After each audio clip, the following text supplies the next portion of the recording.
Well, greetings and salutations, everybody. Welcome to the best damn movie-related show on the planet Earth, the John Campea Show, coming from right here on my YouTube channel. I'm, of course, your host, John Campea. It is an awesome honor and privilege, as it is every day, to have you, my international friends, join me as we talk about our favorite things in the world, movies and movie news and all sorts of good things. And joining me here today, of course, it is Thursday, so Aaron Cummings is in the house, everybody. Aaron, how you doing? Hi, I am still riding high from Tuesday night's 100 million views party and all the amazing love and support that our fantastic fan base gave us.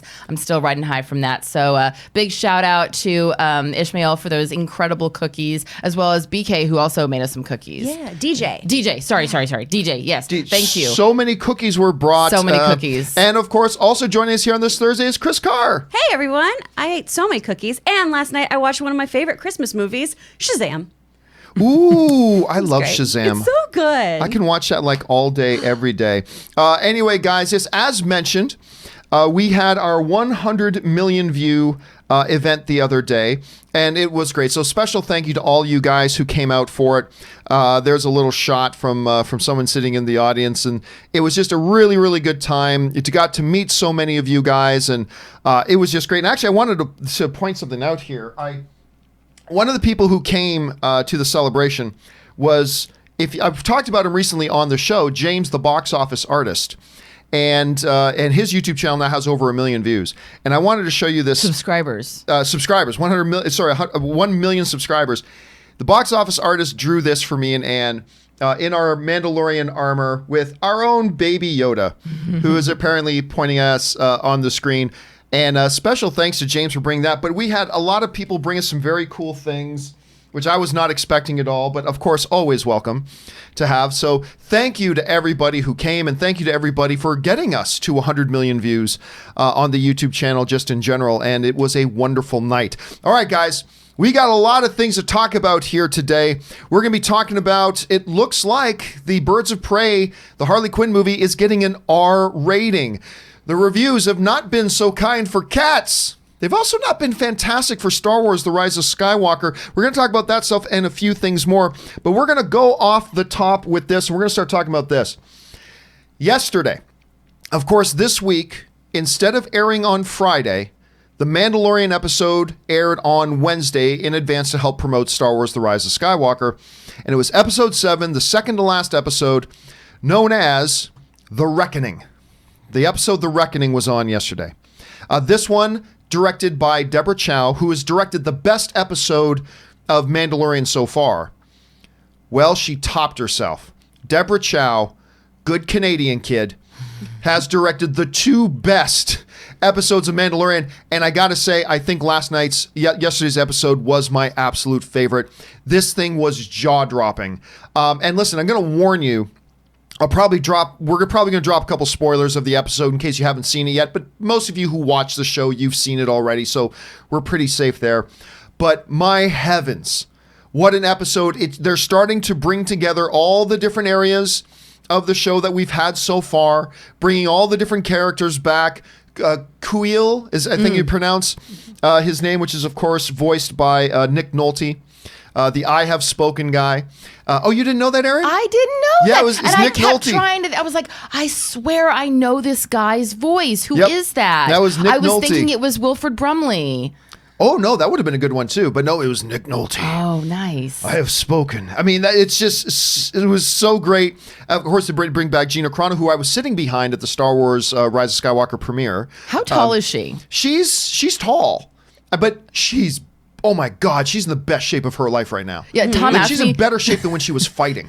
Tom asked me last night, do you think you could kick her ass? And I just looked at him and I said, absolutely not. Why would I even attempt that? And he goes, do you think I could kick her ass? And I said, absolutely not. No. And that's not just being, oh, girl power. No. No. She will kill you. Absolutely. She will kill you with a thought. Yes. Like, but so anyway, it was so good.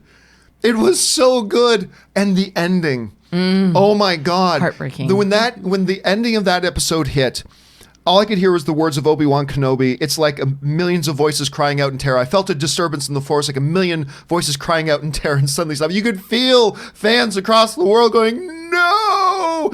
At the ending of that episode, it just left me with this feeling. First of all, I was overwhelmed at the episode.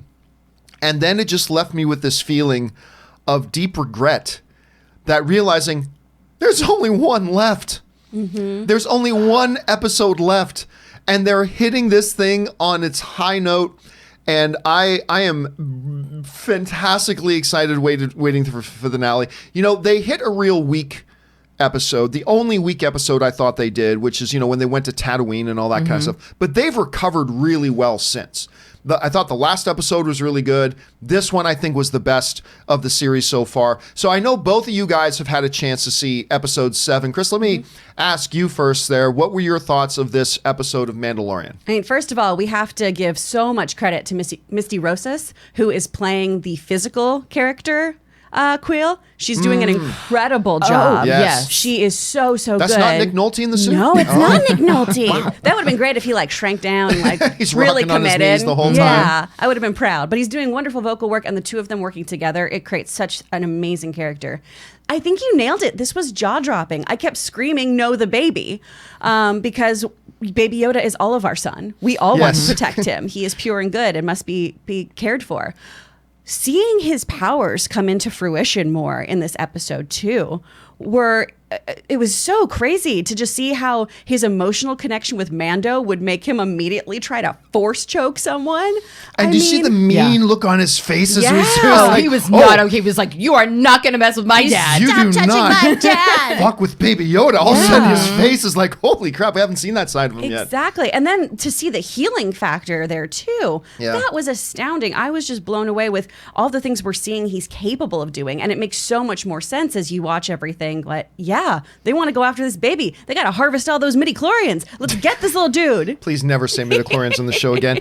Aaron, you had a chance to watch it. What did you think? Same as you guys. I was actually on the edge of my seat, and I agree. The ending, there was the collective, the gasp, and then the no, which absolutely made me want to fast forward to next week and see the next episode. And that's what I think that you really want in these, you know, in this time of streaming video where people are binge watching and always on to the next thing, to be able to have that cliffhanger episode that makes people want to run back and catch the next one is great. I love Gina Carano. I really love how they're bringing her character back in and allowing her to do more things. You know, she has a ways to go as far as her acting, and that's not a slam. It's a reality. She is not known for being an actress, but I see that she is getting better with every episode. She's learning more of a craft.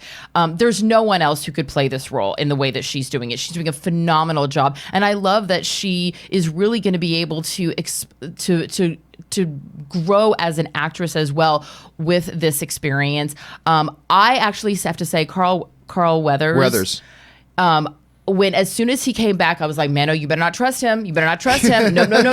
So I was very happy that he redeemed himself. And I feel like we've kind of got our squad now. And I'm excited to see what happens next. I was very, very happy with it. So question here is, guys, what did you think of this last episode of Mandalorian? I think it's the best one they've done yet. And by the way, again, I think Deb Chow has done the 2 best episodes. And don't forget, she's the one who's not going to be directing an episode of Obi-Wan. She's directing the whole series Obi-Wan.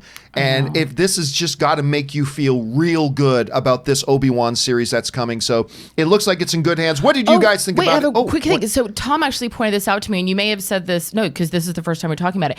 In the previous episode, you know, what are those 3 things that came in at the end to... X-Wings. Oh, wait, no, sorry. The X-Wing fighters. X-Wings. Yeah, Tom kept saying it. I was like, there's X-Men in this? There's X-Men? X-Men. And he was like, X-Wings! He got so frustrated. But apparently, those were 3 I told him. Oh, you told him that. Yeah. So the 3, for those of you who didn't know. Tom tried to act like that was like, oh yeah, I came up with this on my own. The three, I told them at the Star Wars premiere, or at the Star Wars press screening. So the 3 X-Wing, for those of you who didn't know, the 3 X-Wing pilots at the end of the last episode, those are 3 of the directors of the show. It was Dave Filoni, it was Deborah Chow, and it was Rick Famuyiwa, were the 3 directors. Rick, of course, was the director of that particular episode, which is why maybe the acting of those 3 X-Wing pilots weren't so great, but it was really cool to see them in there. And by the way, the New Republic guard that she knifes and kills, you may not have recognized his face, But he is the guy who does the voice of Anakin Skywalker in Clone Wars and Rebels and all that kind of stuff. So they brought him in there too. Lovely. So yeah, a lot of little, and then Bill Burr, and so a lot of little things to pick up on The in there. casting has been phenomenal on this show. It's- Such interesting choices. It's been really interesting I choices. did really like Bill Burr. Yeah, I I thought thought that he was was a great in great it, choice, too. and he did a phenomenal job on it. So question is, guys, how did you feel about that episode? Jump down to the comment section below and let us know your thoughts. All right. With that down, let's go on to another thing off the top here, which is this. You know, Brad Pitt is most likely going to get an Academy Award nomination this year for his role in Once Upon a Time in Hollywood. And while I didn't love the movie, I loved his performance in it. He was great. But as you look at his career choices over the last, bunch of years, he's been really going for more high caliber stuff. Well, how did he start taking that direction? Well, it turns out the movie that set his direction for going for more high caliber stuff was the movie Troy. Really? Troy? Yeah, because it wasn't good. This is what Brad Pitt has to say, though, about how Troy really helped him change focus and change direction of his career. This is what he had to say. This is coming to us from JoeBlow.com. He writes, I had to do Troy because I guess I can say all this now. It's been years. I pulled out of another movie and then had to do something for the studio. So I was put in Troy. It wasn't painful, but I realized that the way the movie was being told was not how I wanted it to be. I made my own mistakes in it. What am I trying to say about Troy? I could not get out of the middle of the frame. It was driving me crazy. Every shot was like, here's the hero. There was no mystery.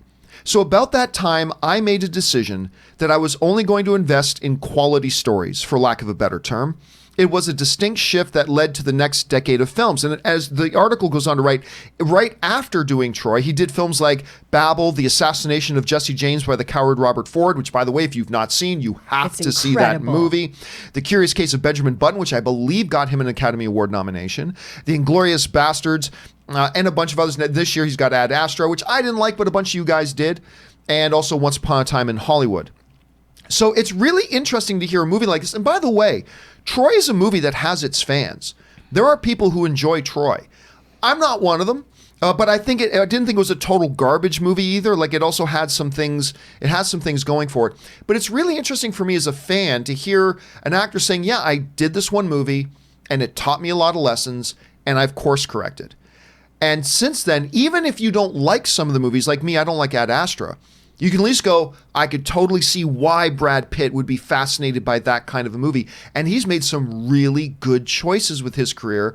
Maybe not big blockbuster choices, but really, really good quality choices with his career ever since that point. Aaron, you're looking at this as an actress yourself. Number one, do you think there's anything inappropriate about Brad Pitt talking in negative terms about a film he's been in, even though it's been that many years since it came out?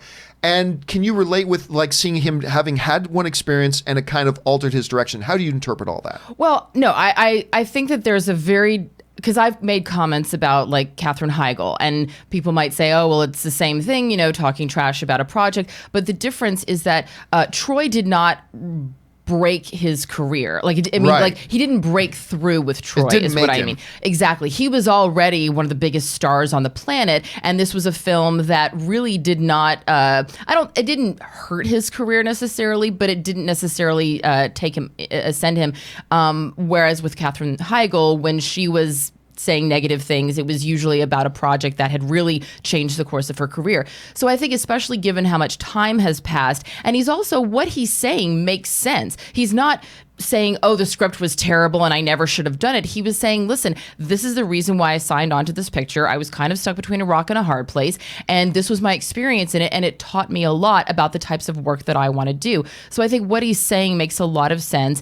Additionally, if you look at the timeline, he started executive producing in right after that as well. Troy came out in 2004. The first project that he executive produced was in 2006. And then he went on to executive produce some incredible projects, including Eat, Pray, Love and 12 Years a Slave, and a lot of the projects that he was involved in. So not only was he taking control of his career as an actor, he was getting involved on the producing side so that he had even more say in the course that his films that he was a part of, in the course that they took. So I think that he made a very smart decision. And when actors have the ability, when you get to a place in your career where you're allowed to start calling the shots, and certainly at that point he was, he's very smart for doing so and taking more control over his career. And that's why he has the continued success that he has today.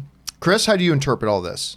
I love what Aaron just said, and I love how judicious Brad Pitt is in his quote here, because really what he's saying is nothing particularly negative about the film. It's about, why am I in the middle frame? Why am I this guy? Why am I getting all these beauty shots, essentially? This isn't interesting.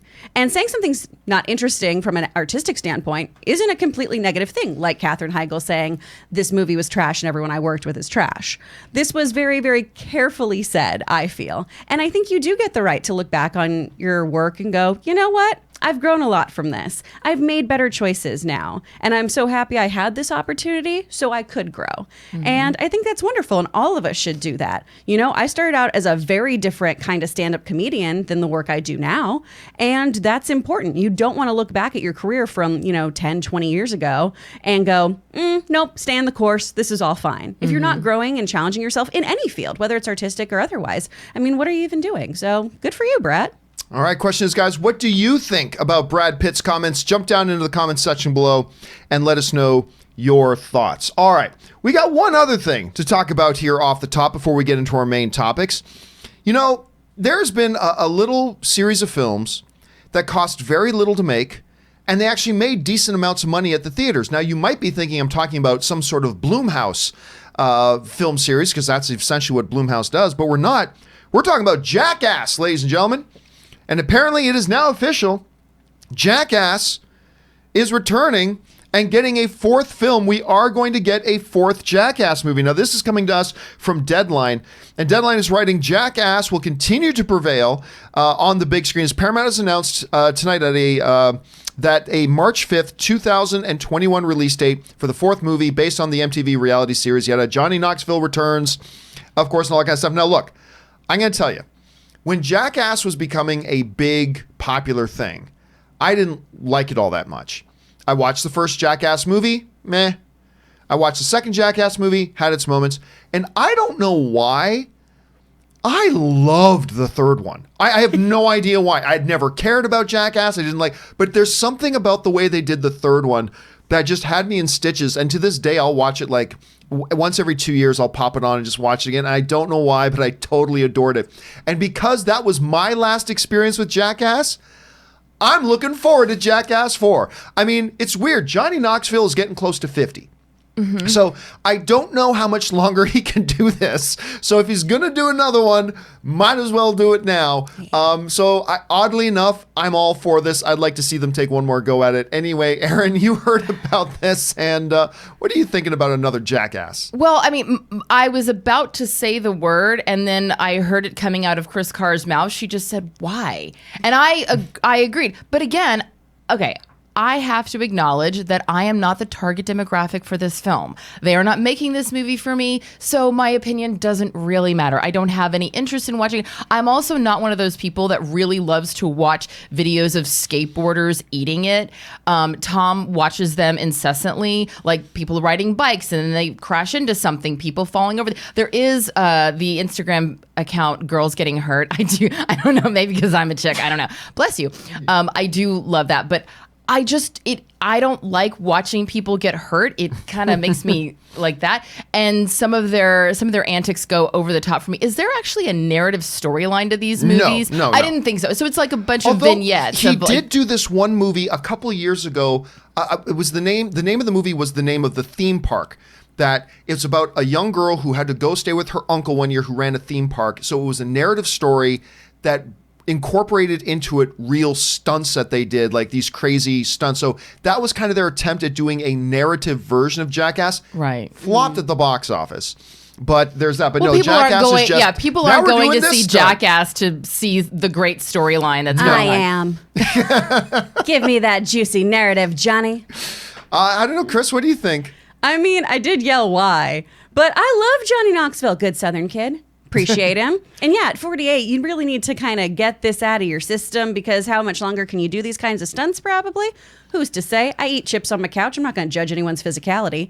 But I love Johnny Knoxville so much. I'm happy for him to be making more movies, especially since they make so much GD money, apparently. Right. Well, see, good for him for keeping people in Hollywood employed. I am never going to dog on that. And you know what? They have a fan base. People want to watch it, so give the people what they want. And also, I do have to say, yes, he is pushing 50, but people said the same thing about the Rolling Stones, and those farts are still out there. But Mick Jagger is not jumping off of rooftops onto moving cars. Yes.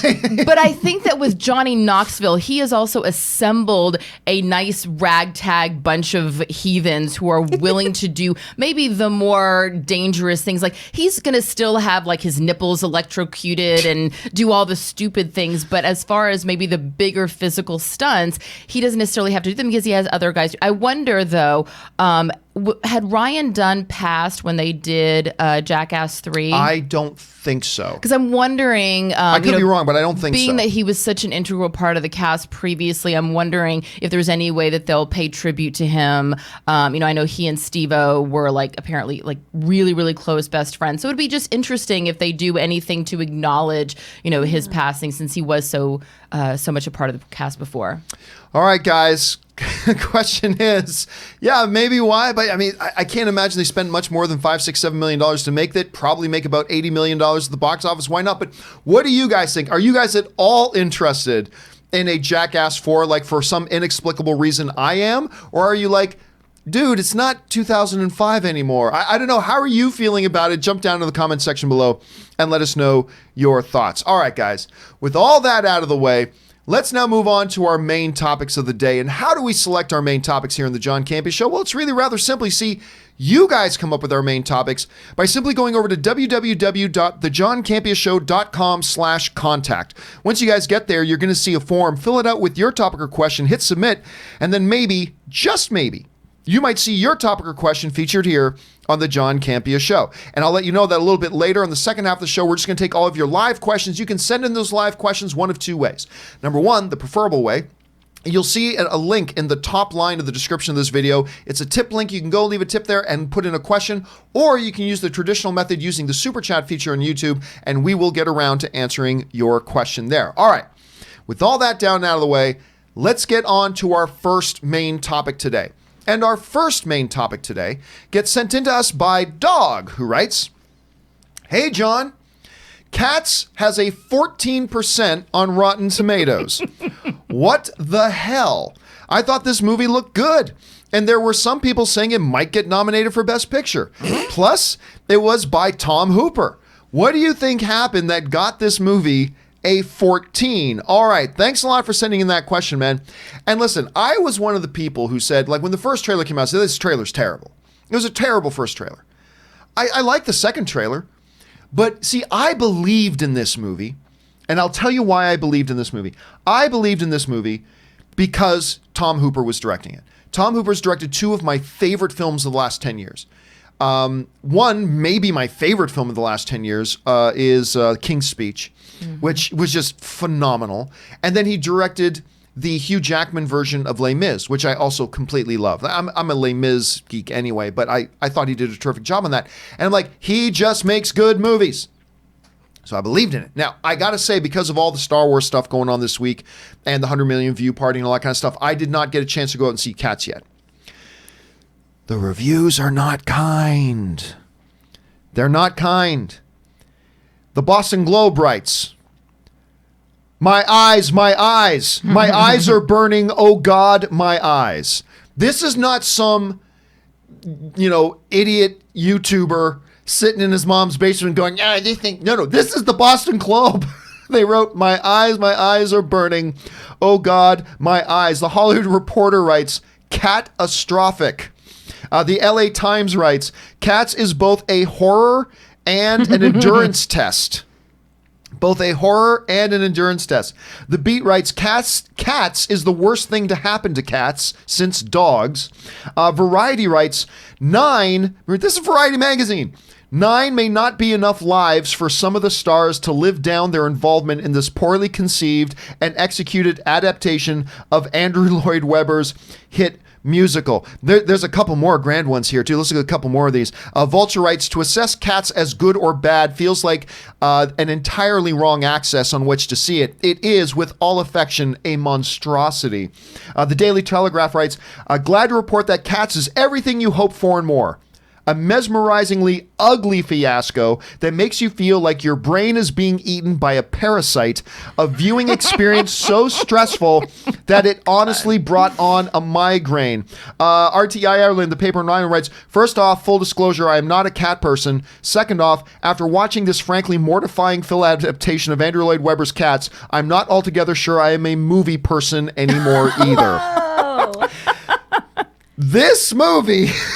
You remember a while ago, guys, I told you stories about how if you want to read something really funny, go on to Amazon and read the reviews for the Jelly Bears thing. It is some of the funniest stuff you will ever read. This reminds me of that. I am at a loss. Now, again, I have not seen this movie, and for all I know, maybe I'll watch it and I'll think it's the greatest film of all time. Who knows? But given that Tom Hopper directed it, I am at a loss. I'm heartbroken too. Because this was a bold, ambitious, visual effects, like groundbreaking stuff that they were doing visual effects wise in this movie. Maybe you thought it looked creepy, but man, what they were doing, as somebody from a visual effects background, I can tell you I was stunned seeing some of the effects in this thing. You had one of my favorite directors in there doing it, had all the hallmarks. I mean, you got Jennifer Hudson in there singing, the main Cats theme, which is gorgeous and beautiful, and a really interesting cast, including, Ian McKellen, Dame Judi Dench, Idris Elba, on and on. Mm-hmm. This incredible thing, and it just, woo! Wow! Not only is it not getting good reviews, they are not being kind. I mean, you read what I was just reading to you guys. They are not being kind to this film. So. Oh yeah, Daily Variety also said called it a half-digested hairball of a film. This one review that I read last night said, oftentimes a beautiful and very real sequence of dance will be interrupted by a digital character flinging themselves across the screen in the jittery way of unfinished animation. They'll land softly like they've been learning wire work from a Hong Kong stunt director. Wow. So one person that I personally know that is completely taken aback by these reviews because they were expecting really, really great things from this movie is, of course, Chris Carr, who has been dying to see this movie. I've killing myself over it. So Chris, you hear these reviews. What do you think? Are you surprised? I mean, apparently Jellicles can't and Jellicles don't. And for something with so many buttholes missing, it sure smells like shit. Okay. There it is. Of course it's bad, you guys. I'm still gonna see it. The Daily Telegraph review makes me want to go just to see what kind of dumpster fire this is. I mean, Cats was the very first play I ever saw in my life, and I still chose to be an actor after seeing it. It's just one of those shows that I think is really polarizing too. I think musical theater kids are still going to love this because there have been celebrity reviews of it that have said that it's really fun and it's a really beautiful looking film. So, there's something for everyone out there. I just don't think it's going to be good. Everybody loves this Andrew Lloyd Webber show, right? Yeah. Ann and I have a season pass to the Pantages. Mm-hmm. So even when there's some shows that come in they're not interested in seeing. So one of them was Cats. And I was busy. I didn't want to go. So Ann went and she took one of her friends from work. She hated the musical. She hated the stage show. Really? She goes, I'm so mad that I even went to go see this. I'm like, really? Because it's a beloved show. But she hated it. And so it's so weird. She was laying in bed last night reading the reviews for Cats and having the best time of her life. She was so happy to hear that the movie's bad. Anyway, Aaron, you're reading all this stuff. Are you surprised? Are you shocked? Are you taken aback? As you know, I am quite the cat person. Yes, you are. I have 4 cats at home, like an absolute lunatic. And like Chris Carr, Cats was the first musical that I ever saw in junior high. I love it. I've seen it multiple times. I have all the swag. And this is what I will say about Cats the movie. I will see the movie Cats. And I will be on mushrooms when I do. Because if these reviews have given us any indication of the visual fucketry that we're going to be witnessing, I've definitely got to be on some sort of hallucinogenic drug when I watch it. I'm surprised that it's this bad, but at the same time, let's be real. Les Mis has a narrative storyline that, while it wasn't ever meant to be seen on screen, there is an adaptation. And while Cats is based on the T.S. Eliot, story, it's not the Book of Jellicle Cats, but it's the Book of something. There are little vignettes, little stories. But the thing that makes Cats, from the perspective of someone who loved the musical, the thing that makes the musical so exciting is the dancing and the performances and the grandness of it that really is only captured within a live theater setting. Because while someone's performing over here on stage left, you can also see someone doing something over here, like a cat just licking herself or, playing with one another in the way that cats actually do. And it is a visual feast that is very difficult to translate to the screen in the same way that Stomp would be very difficult to translate to the screen. I love Stomp. Stomp is an amazing live show meant for the stage, meant for a live audience, but you're not going to be able to translate that to a film without creating a whole new storyline. Additionally, some of the reviews that I've read have said that a lot of the technical stuff just wasn't finished. Like, you'll see in one scene, Dame Judi Dench will have a big puffy furry hand, and then it'll cut back to her and she'll have a human hand. And that's the thing, is these costumes, I just don't know how they translate. Apparently there was, cats don't have bulges where humans have bulges. Cats don't have breasts where humans have breasts. So it's just just doesn't translate very well. Yeah, I could read these reviews all day and get a kick out. And I feel bad because, like I said, this is one of my favorite directors. The way he was able to translate Les Mis to the screen, I thought he was going to be able to work some magic and do it. Apparently, it didn't quite work. So, hey, listen, every director has a bad day at the office. Every director has a bad day at the office. I'm guessing this one is Tom's. Have any of you guys had a chance to see Cats? If so, jump down in the comment section below and let us know like they had fun, your thoughts. All right, guys. With that down, let's move on to our second main topic today. And our second main topic today comes to us from Angelo, who writes, "Hey, Sky Guy." Oh, God, I hate that line so much. At the moment, Star Wars The Rise of Skywalker has a 59% on Rotten Tomatoes. What are your thoughts on the ratings? Are these negative reviews justified? Thanks, and I have spoken. All right, thanks a lot for writing that in, man. Well, first of all, every review, positive or negative, is justified. Every film critic, every film fan is going to go in and watch a movie, and the movie is either going to work for them or not work for them, and it doesn't matter whether other people agree or not. It is what it is. That being said, Star Wars The Rise of Skywalker, and I'm going to let you know, I'm not going to go into it much here. I'm really going to save it until the spoiler review on Sunday. We're going to have a big open spoiler discussion about Star Wars The Rise of Skywalker on Sunday, and that's where I'll give most of my thoughts.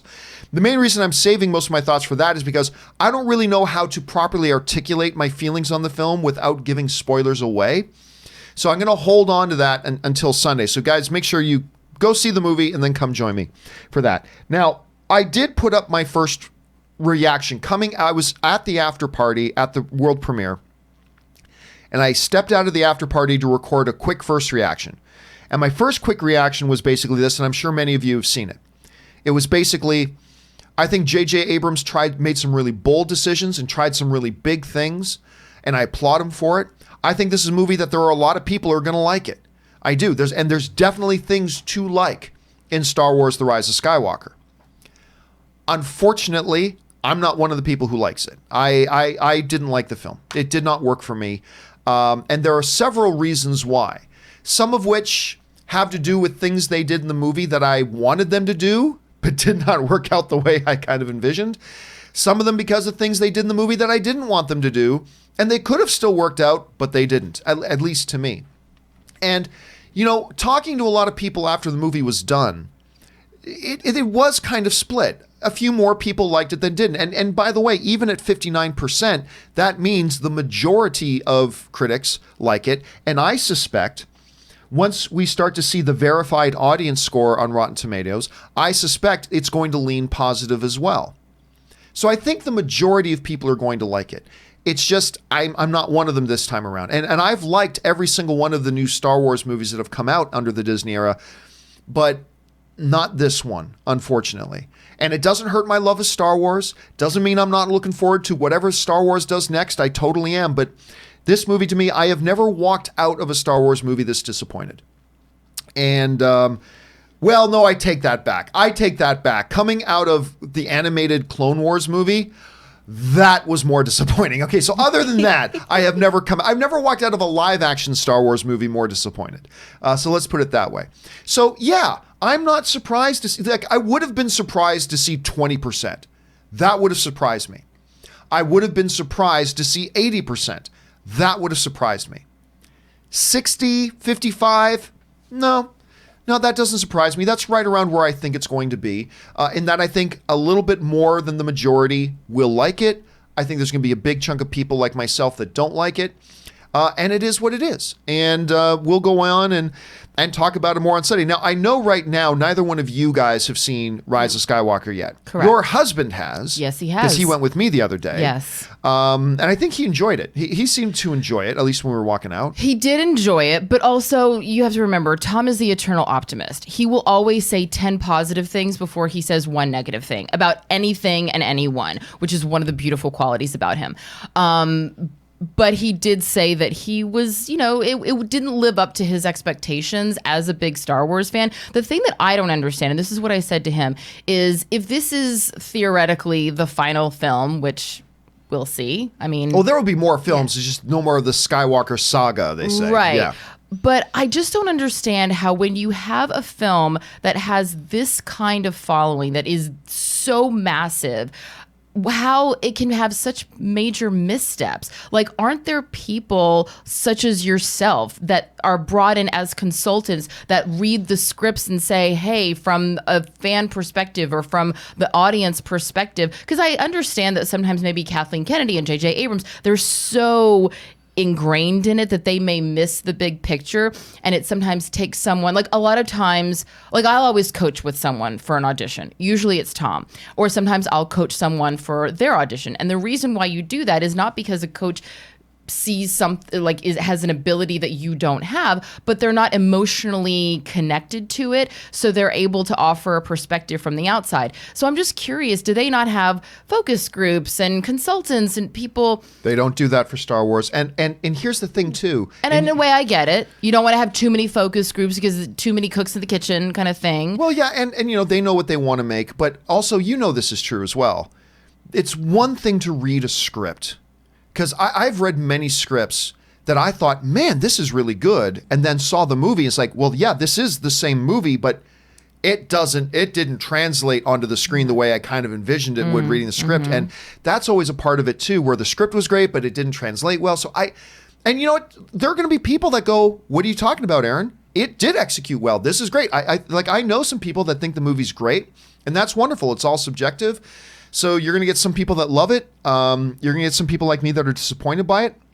And it is what it is. Chris, I know you didn't see it, but as a fan, you are a Star Wars fan. What are you feeling about this? And has this surprised you at all? I'm not surprised by these numbers at all, because the recent films have been so polarizing. There are so many camps of people who really don't like this trajectory, and there are other people who really enjoy it. I'm one of the people who has enjoyed the last two films, so I'm optimistic about seeing this. That being said, obviously, I'm going to hold off judgment until I see everything, and then, I will make my opinions known, and I will try to be very respectful of everyone else's, because that's what we all need to do, guys. Just be cool. But let's look appreciate that you all have different taste. What were you about to say? I was just going to say, in the case of Avengers Endgame, that was a movie that I think overall the majority of people really were excited about and really enjoyed. And I kind of put those two in the same kind of camp, the Avengers franchise and the Star Wars franchise, of movies that really have a strong fan base that have very specific opinions. Why is it that Avengers can have their big film be so lauded and people really enjoy it, whereas Star Wars can't necessarily get it together and has such polarized. Well, I mean, The Force Awakens, everybody loved. Everybody loved The Force Awakens. I mean, obviously not everybody. Not everybody liked Endgame. Not everybody likes Godfather. I get it. It was still the number one North American box office film of all time. Blah blah blah. But yeah, they tried some bold, different things. Rian Johnson tried to do some stuff in the second one. Didn't go. I think part of the problem with this film, to me at any rate, and other people will see it as a strength, I saw it as a little bit of a problem, that a little bit of this film was kind of an apology for the last movie, which caused its own breakup, stuff like that. But anyway, look, we'll talk more about this stuff on Sunday, guys, when we do our open spoiler discussion. Make sure you guys come back and join us then. Until then, jump down to the comment section below and let us know your thoughts. All right. With that down, let's move on to our third main topic today. And our third main topic today gets sent in to us by Trevor Harns, who writes, "Greetings, everyone. Long time, first time. Thank you so much, Trevor. Good to have you here. I was wondering if you saw that Birds of Prey just got its rating, and it's R. Do you think the success of Joker is what gave Warner Brothers the confidence to go R-rated, or do you think that was their plan all along to be edgier?" All right, thanks a lot for the question, man, and sending that in. And yes, for those of you who have not heard, the new Birds of Prey and the Fabulous Emancipation of One Harley Quinn, this is a stupid title, has been given its rating, and it is rated R. Now, I've been getting a lot of messages from people saying, oh my gosh, it must be because Joker did so well. You got to remember how movies are made, everybody. Harley Quinn was being made long before, it was already in production long before Joker came out in theaters. The script was written, they were shooting the film, it was actually finished shooting by the time Joker came out in theaters. They didn't just look at Joker and say, wow, Joker made $1 billion. We should make this one rated R.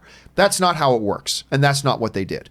Now, I'm sure, because, you know, we talked about it on the Weekly Hero podcast yesterday, Rob and I, and we were talking about this. And it's like, I'm sure that there's probably some things, if they really wanted to, they could edit it and maybe get it down to a PG-13 if they really wanted to. But what's interesting is, as you read the MPA, sorry, I keep wanting to say the MPAA, but it's just the MPA now.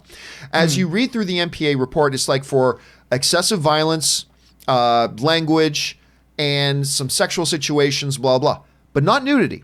So they never put nudity in this, which you kind of think in a movie called Birds of Prey, Fabulous Emancipation, going for hard R, whether it's Ewan McGregor showing his ass or whatever, you'd think there'd be some kind of nudity in it, but they didn't do that. So I think they probably left themselves a little bit of wiggle room if they wanted to edit it down, but clearly they wrote this thing and shot it as an R-rated project, and that's how it got there.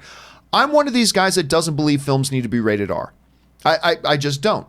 But there are some properties that do lend themselves more to being more naturally R-rated. Deadpool is one of them.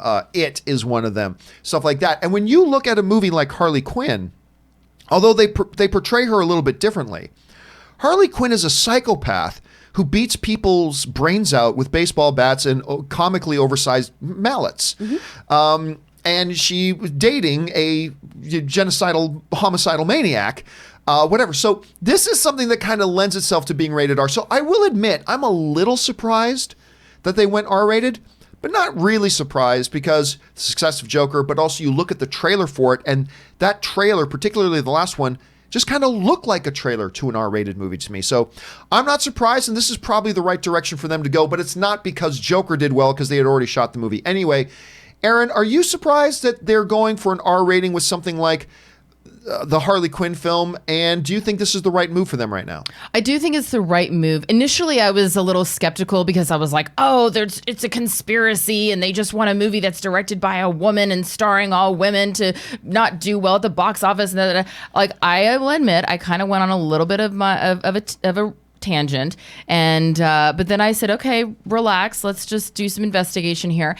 And number one, I like the fact that they're giving it a hard R so that they can step out of the young girl power kind of position and make it more of an adult film. It's being released in February, which across the board is always a better time for R-rated movies. It's when Deadpool was released. Yes, good point. And it's also, let's be clear, for them to release it in February, good time for R movies. Also, great time for date movies. So if it's Valentine's True. and my honey wants to go, hey babe, what do you want to see? Oh yeah, I want to see that Harley Quinn movie. It's going to be sexy. I love Margot Robbie. She's a badass. I want to see some badass women like kicking ass. It's going to be, I think it's going to kill for around the Valentine's Day world. And also I love how DC is separating themselves from Marvel by having more of an R-rated world. They have their PG-13s, but they're also establishing an R-rated world, and we've seen with Deadpool and Joker it can work. So I hope that this does too. By the way, I'm one person, we mentioned this, Rob and I talked about this on the podcast last night, but I'm not one who, I don't think at all the tone of the DC movies has ever been the problem. Dark Knight was really dark. Being dark is not the problem. Right. But you mentioned the differentiating between how DC is making, separating themselves from Marvel a little bit that way. It used to be that DC thought the way to differentiate themselves from Marvel was darker tone. Darker tone is how you... And they did so at a little bit, even though I like all the DC movies, they did so at a little bit of a sacrifice of fun. And they forgot, I think, sometimes that one of the core elements about good comic book movies is they're fun. Yeah. People want to go to comic book movies, whether it's Deadpool or whatever, and they want to have a good time They and want have to cheer fun. and So- laugh. So what have they done now? They're now moving into an area, it seems like. Now, I'm skeptical about the Harley Quinn movie. I am. But they seem to be moving in a direction of, you know what? Let's differentiate ourselves a little bit differently. Let's go harder edge, grittier, maybe even go R. But let's keep the fun. Let's keep all that aspects of it and be rated R at the same time. And I think this is something, they're just at the beginnings of it right now, but I think this is something that could pay dividends for them as they move forward. Chris, you're looking at this. What are you thinking about a rated R Birds of Prey movie? I mean, I think an R rating makes sense because of the violence these characters, go through in the comic books. And that title, too, as bad as it is, the emancipation of Harley Quinn, right? That leads me to believe we're going to focus a lot on her leaving this very abusive, troubling relationship, which I think is something we should focus on. Because I've talked about this on the show before. How many times you see people wearing like these "He's my Mr. J" shirts, "She's my Harley"? Why do you want to engage in a relationship like that, guys? That's so troubling to me. Please don't do that. Have healthier role models. Gosh. I'll tell you what, though. One of the things that I'm bummed out about this movie is this. I understand that Suicide Squad was a hot mess. I understand that. I still unapologetically had fun with it. I did. I thought the good stuff outweighed the bad stuff for me, and I still had a good time. But one of the things I loved about that movie, every time, actually, if you took this out of the movie, I probably don't like Suicide Squad, was this toxic, destructive, poisonous, codependent, awful relationship between Joker and Harley Quinn.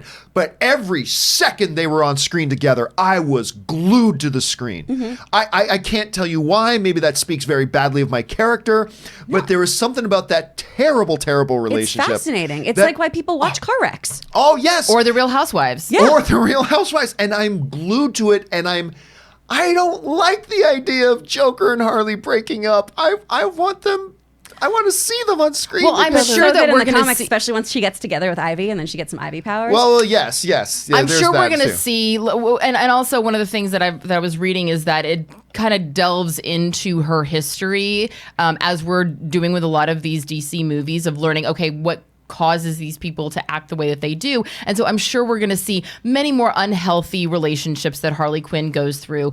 They just won't be with Joker. They'll be with other toxic people. I remember one of the most controversial in the last bunch of years, controversial moments in comic books was Harley and Poison Ivy. And it's when they first started suggesting that Harley and Poison Ivy had developed a relationship. Yay! And they were going, but now you have to understand, though, about Poison Ivy. You can't touch her. Like she's... Well, there's a lot of ways of having a relationship, John. They're not But there's just this line physical. in one of the comics where somebody's asking Harley, like, how does that work? And she says something along the lines of, and this got a lot of people like, can you write that in a comic book? But so like, oh, she does this so she and I can play together. It's like, what do you mean play together? And then something interrupts the conversation and stops it. And that kind of is like, whoa, isn't that getting a little explicit for this? But whatever, it is what it is. So I don't know, guys. I think this is a pretty good move for them to go R-rated with this. Even though I'm a little bit surprised, I probably shouldn't be surprised at all. What do you guys think about Birds of Prey getting an R rating? Do you think it's a good move? Do you think it's desperation or anything like that? Jump down to the comment section below and let me know your thoughts. All right, guys. With that down, let's move on to our fourth and final main topic today. And our fourth and final main topic today gets sent in to us by Odin's Raven, who writes, so obviously, one of the biggest and most divisive issues facing our nation right now is the debate over Baby Groot versus Baby Yoda. It's true. It's true. separating families. I must confess my personal struggle with this. Did you see what James Gunn wrote about it? Do you think he's going to take heat for what he said?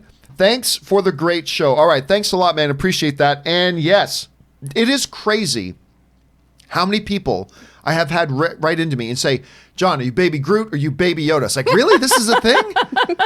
This is a thing? Now, Anne has made her choice. My wife, Anne, she is a Baby Yoda person. So there's that. There's good arguments to be made for Baby Groot as well. But James Gunn has stoked the fires. He's stoked the fires, said some controversial things. And here's what James Gunn had to say regarding Baby Groot versus Baby Yoda. He wrote this. I only know Baby Yoda as a character in memes, so I'm guessing he hasn't watched Mandalorian yet, which, hey, he's shooting a major motion picture right now. We'll give him a pass on that, because I know he loves Star Wars. He looks just like a baby, but Yoda. So I imagine Baby Groot would tear him into pieces. Them's fighting words. Them's are fighting words. And I don't know if he would have said that after watching yesterday's episode of The Mandalorian. Exactly. But Rob and I also talked about this on the podcast yesterday. And I'm going to tell you what. I agree with James Gunn. I agree with James Gunn. What? I do. Now, because when you look like Baby Yoda, all right, let's break this down. Baby Yoda is clearly going to be very, very powerful. He can do some pretty neat little tricks right now. But even as a young sproutling, Baby Groot was like impaling fools and mass murdering, and he could do a lot of stuff. Now, I prefer the Baby Yoda character. I think Baby Yoda is cuter. I get a bigger kick out of seeing him than I did with Baby Groot.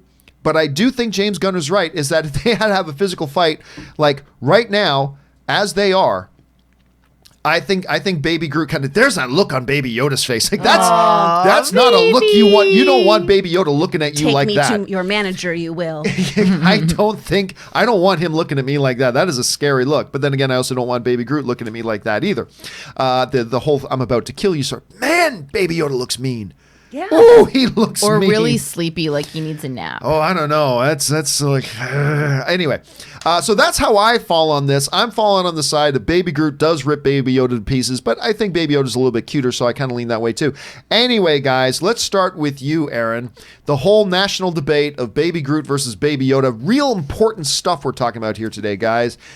Where do you fall on this, Aaron? Oh, I'm totally team Baby Yoda. I want a little Baby Yoda. I've been looking at all the memes. We were just talking about Baby Yoda cocktails, Baby Yoda cookies. The thing, though, I understand that James Gunn isn't watching Mandalorian. Very busy man. I get it. But he knows what Yoda is. He knows what Yoda does. So he should know that Baby Yoda maybe doesn't have the force of adult Yoda, but is going to have some level of force. And I obviously am in the worst position to be schooling anyone on their Star Wars knowledge, but that was my first thought was, but you know that he has the Force. The only way that makes me go, I kind of agree with you, John, is because as we've noticed, he'll use the Force to protect Papa Mandalorian, to make sure that like the big elephant thing doesn't eat him, to make sure that Gina Carano doesn't like beat him in arm wrestling, but when he's like being taken off and the bad people are stealing him, he's just like, I guess I'm going this way. He doesn't seem to be able to use the Force for his own. Well, I don't think he still doesn't fully understand what's going on. I don't think. Yeah. I think that's part of it too. Okay, I get it, but he's also 50, so. But still, this species develops years. Differently. Yeah. I get it. I get it, but I like to believe that if he felt like he was in danger with Baby Groot, that he'd be like, whoa, chill out, and he'd be able to, stop Baby Groot and maybe wrap some of Baby Groot's things around him. Yeah. But I like to think that there wouldn't even be a fight. I like to think that they'd be friends and that they would join forces. Aw. But I also am in the same position of feeling that way about The Rock and Vin Diesel. I still have hopes that they will become best friends. Well, one apparently day. they have buried the hatchet. Yeah. They publicly buried the hatchet. They wrote some nice things to each other Do you publicly. think that it was because of what I said on this show? It has to be. I can't think of 100%. anything else. You are welcome, all the Fast and Furious fans. And Dwayne, Vin, I'm so happy you guys made up. You guys can come over for dinner anytime. Chris. Yeah. Baby Groot or Baby Yoda? Where do you fall? The child would snap baby Groot like a twig with his little Sithy powers that are manifesting. Okay, and also, if it was like Thor core Groot, if it was the Groot worthy of Thor's hammer, then sure, we would have an actual competition here. But against this powerful little baby Jedi, I'm gonna go Baby Yoda. Well, I guess I'm going to stand alone. That's okay. I'll be the one right guy in the room. That's all right. But I'm going to side with James Gunn on this. But again, let me look at that picture again. I don't want Baby Yoda looking at me like that. I don't want either of them looking at me like that. That's a scary looking little thing. All right, guys. Question is, this is the important question of the day, guys. You're not going to face a more important question at all day. The question is, are you Baby Groot or are you a Baby Yoda guy? Jump down to the comment section below and let me know your thoughts. All right, guys, listen. We are now going to go on to your live comments and questions. But before we do, we are going to take a short 4-minute break here. And by the way, I got an email from my friends over at Warner Brothers just as we were starting the show, letting me know that the official trailer for Tenet, the new Christopher Nolan film, has dropped. So during our little 4-minute break, we are going to watch the Tenet trailer, and then we will discuss the Tenet trailer as soon as we come out of break before we do your live questions. So if you guys will hang tight with us, don't go anywhere. We will be back in just a couple of minutes. Hang tight.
And we are back. Thank you so much, guys, for your patience as we took a little bit of a break there. And now it's time for us to go into our live questions. Except we are going to talk about this little trailer we just saw. We just sat down and watched the trailer for Tenet. This is, of course, the next film coming from Christopher Nolan. Everybody's really excited about it. It looks intriguing as hell. Now, if you also told me that this movie, just having watched the trailer once, we only had the chance to watch the trailer once. If you were to tell me that this trailer happens in the same cinematic universe as Inception, I wouldn't have blinked. Like watching this trailer, if you had told me before I watched it, okay, just so you know that this movie happens in the same universe as Inception. Okay. And then I would have watched the trailer and go, okay, yeah, I could see. But it's not, as far as I know, it's not. But man, it looks fascinating. Like when him and Robert Pattinson are walking through the room and Robert Pattinson's like, what happened here? And John David Washington's like, it hasn't happened yet. I'm like, wait, what? It's like, how are they, like time's moving forward, then things are moving backwards. And it just looks like the twisty kind of conundrum thing that we expect from a Christopher Nolan. I'll tell you what, I know nothing about this movie watching the first trailer. This is exactly how our first trailer should be. Give us a little taste of the movie, give us a sense of the DNA of the movie, all that kind of stuff, and don't give us too much other than that. That stuff can come later because this movie is still half a year away. Mm-hmm. Still half a year away, so no big deal right now. But I like this trailer very much. I like John David Washington. I really became a big fan of his in Black Klansman. I thought it was great. So much so that I went back to watch Ballers just because of that, even though I should have been watching Ballers anyway because I'm a fan of Dwayne The Rock Johnson. But I really liked him in Ballers. And Robert Pattinson's in there. It looks good to me. I really liked it. Chris, what did you think about it? I am so excited. And I love that this does give you a taste and it makes you want more of this. I can't wait for this film just based on this little trailer. And we got glimpses of Kenneth Branagh in there and Michael Caine, of course. I mean, what's a Christopher Nolan film without Michael Caine in there? You gotta have Michael Caine. And so the cast alone with Nolan behind it makes me just really, really excited about this one. Aaron, what did you think about the trailer? Well, fortunately, Christopher Nolan has created this Christopher Nolan world in which we expect the unexpected, and there's always going to be a little bit of a mind bender, a mind twist of, like, I don't really know what's going on. I'm a little confused. And I think that's how we all were when we were watching the trailer, is going, okay, I want to like this, but I'm a little confused. But that's also fine for a first trailer. I love the fact that it dropped and we're seeing a lot of exciting visual effects. We're seeing a lot of really great chase scenes, fight scenes, cars rolling over each other. But then all of a sudden we realize things are moving backwards and in reverse, and there's a lot of mystery about it, which is so quintessential Christopher Nolan. And I was in from the first quote, which I'm going to paraphrase slightly, but when the voiceover says, "You always think that you'll run in. You be the guy who run into the fire, run into the fire until you feel the heat." And I love that. I want to rewatch this about 4 or 5 times when we have time to, because I really want to get back into it. But I'm excited already, and definitely will be looking forward to seeing this film. So, question is, guys, what did you think about the trailer for Tenet? I mean, I'm confused and bewildered a little bit, but this is kind of what a first trailer should do. What did you guys think about it? Jump to the comment section below and let us know your thoughts. All right, guys, with all that down and out of the way, it is time for us to jump into the live questions that you guys have been sending in. So we're not going to waste any time. We're going to jump right into it. And the first one we're going to get to here today comes to us from Snoke's Missing Hairpiece. No, sorry. That comes a little bit later. Unknown writes in, you say you didn't like the movie. I'm assuming you're talking about Star Wars: The Rise of Skywalker. But in what regard? Do you not like it as a Star Wars movie or just an overall movie? Love the show. Thank you so much, Unknown. Well, basically, look, I think there's a false distinction. A Star Wars movie is a movie. A movie's either a good movie or it isn't a good movie. That's period. Now, sometimes just in terms of description, I'll pretend there's a distinction. Like, for instance, if you talk about The Return of Superman or Superman Returns, I overall say I think it's a good movie and I enjoy it. Now, I understand, though, if you just look at Superman Returns as a comic book movie, it's not a very good comic book movie. But that's not how I look at films. Either a film is a good film or it's not. It's a good story or it's not a good story. It was executed well or it wasn't executed well. So to me, I don't make a distinction between how is it as a Star Wars movie or how is it as a movie. I just thought overall as a movie, I didn't enjoy it. So, and again, it's a little bit frustrating for me right now because I can't go into details because I cannot honestly think of a way of how I can properly explain the things that I didn't like about the film without getting into some spoilers. And I'm not going to spoil this movie for you guys. So Sunday, Sunday at the open spoiler discussion here on the channel. That's when we'll talk openly about it, and I'll give all my different thoughts. But yeah, basically it's overall as a film, and I don't make a distinction. Overall as a film, I just didn't like the film. That's just it for me. All right, Snoke's missing hairpiece writes, what emotions did you feel when the credits roll? You know what? It's hard to say because I thought the last couple of scenes of the movie I really enjoyed. So it might muddle the way my overall feelings would have been. And then where does this music score rank among the others? I can't say just yet, but I will say I thought the musical score in the movie was great. That's one thing about this movie. The visual effects were fantastic, but I also thought the music was insane. I'm not ready to rank it yet. I mean, I'm just 48 hours outside of seeing it for the first time, so give me a little bit of time to do any sort of ranking on that. Tom said he cried at certain points of the movie. Listen, this is a movie that has some very good moments. Okay. You know, I'm not going to take that away from it. Did you cry? No. But I've only cried 6 times in my life in a movie theater. So that's one not saying One of them better much. have been Old Yeller. No, because I never saw that in a movie theater. Oh. That's my dad's all-time favorite movie, by the way, is Old Yeller. But the one was two very different ones. Life is Beautiful. Okay. The Roberto Benigni. I literally saw, I'm not hyperbole. I saw a Hell's Angel biker in a movie theater in Saskatchewan, kind of crying at the end of that movie. You will cry at the end of that. And I also cried at the end boys of cry too. My Best Friend's Wedding. Oh. There's two radically different movies, but for very different reasons. Okay, sorry. Next question here. GXMan27 writes, been watching you and Christian since 2015 in advance of The Force Awakens. Oh, thanks so much, man. Thanks for getting me reinvigorated for Star Wars. Keep up the great work. And thanks so much. And listen, I didn't like the new movie. That doesn't in any way, shape, or form, though, shake my love of Star Wars. I love Star Wars still. There have been other things in Star Wars that I haven't liked. I don't like the prequels. I hate the Clone Wars movie in particular. There's always been things about Star Wars I don't like, but overall, I love Star Wars. And I'm going to look forward to the next one. And I hope all of you love the new one. I didn't, and that's okay. I hope you do. So there's that. So I'm glad you're excited. Don't let the fact that I didn't like this movie dissuade you, though. Just because I didn't doesn't mean you won't. So go see it, and I hope you have a great time. I hope you have a better time than I did. All right, Illiterate Book Club sends in a big one, and I actually addressed this in its own individual video. When you guys tip $50 or more, which I don't expect to happen often, but when you do, I like to honor that by also answering the question in its own standalone video, and I did get around to a little bit Literate Book Club's video. It's up on the channel right now, but they write in, you've said with Disney Plus and such that physical media is over. I agree. Do you think they'll need to delay the release of movies onto the platform? Right now, people wait 3 to 4 months for DVD and 6 years before streaming. Won't more casual moviegoers wait if only for 3 months? Well, I'm not going to go into my whole answer, which you can already see the standalone video for, but basically you can get it on streaming right now at the same time you get it on Blu-ray and DVD. It's about 3 months. That's the rule, that they have to wait that long because of their agreements, the studio's agreements with the movie theater industry. Movie theaters are like, if you want us to play your movies in our theaters, you have to wait minimum roughly 3 months before you put it out on home video of any kind.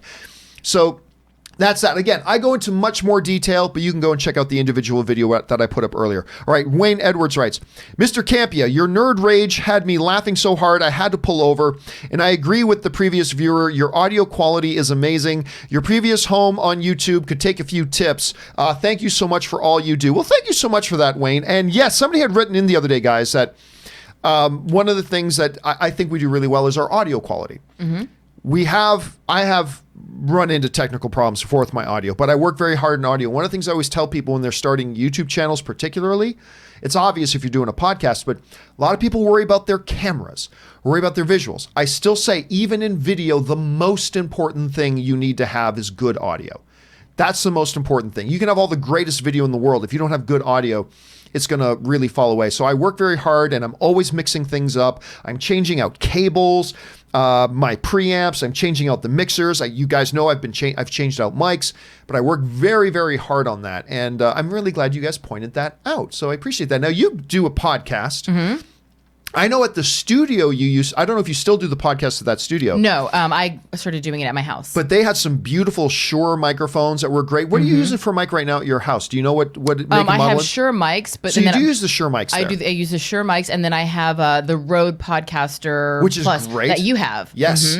And that makes things fantastic. But also I have to be really cognizant because I have such tall ceilings. I have to be really cognizant. I have like pop filters. And, Yes. But Chris actually gave me a lot of advice when I was looking for microphones. Of, What mics do you usually use? use Because you do a lot of voiceover work too. Yeah, Like when from you're in the home. booth, what do you do? I use an Audio Technica 2020 actually. I've Oh, used wait the a minute. 2020. That's great. No, wait. I have something else that's Shure. Okay. I think my pop filters are Shure. The Audio Technica 2020 is the microphone that I use. Which is a great microphone. It's a I've great used that mic. before. The best thing to do too, guys, if you guys get one, get a sock. You put a sock over it. I look ridiculous in my booth because I have a bright red sock over it. But it really works as a pop filter.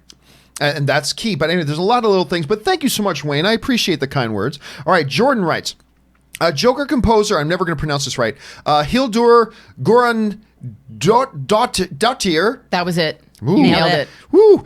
Could be first solo female Best Original Score Golden Globe winner.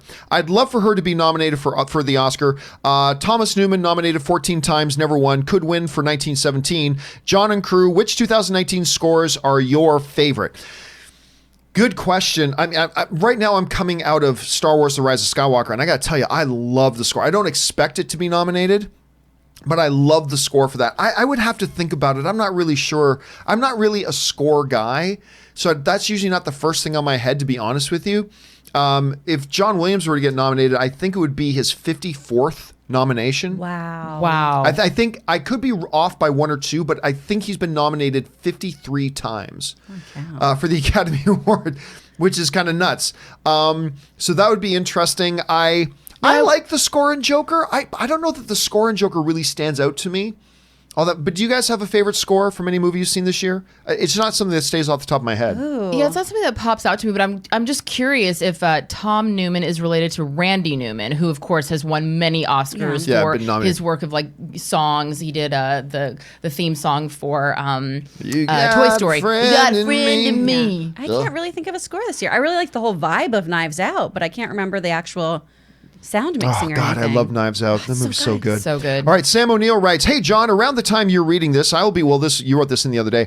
I will be walking out of the movies after my 12:15 a.m. Wednesday night, Thursday morning in Australia screening of Star Wars. Hopefully very pleased. Then I'll have 2 hours of sleep and off to work for 6 a.m.ish. Wish me luck." Dude, that's, on one hand, I lament the fact that we don't have midnight screenings anymore, but at the same time, midnight screenings really did wreck me because they were Thursday nights, and that means I had to go to work the next day or I had to go to school the next day, depending on when it was. So I kind of do and I kind of don't miss the midnight screenings. Did you guys used to go and do midnight screenings? Yeah. Oh, Absolutely not. There are very few things that it took a lot for me to do anything after 11 p.m. for a long time.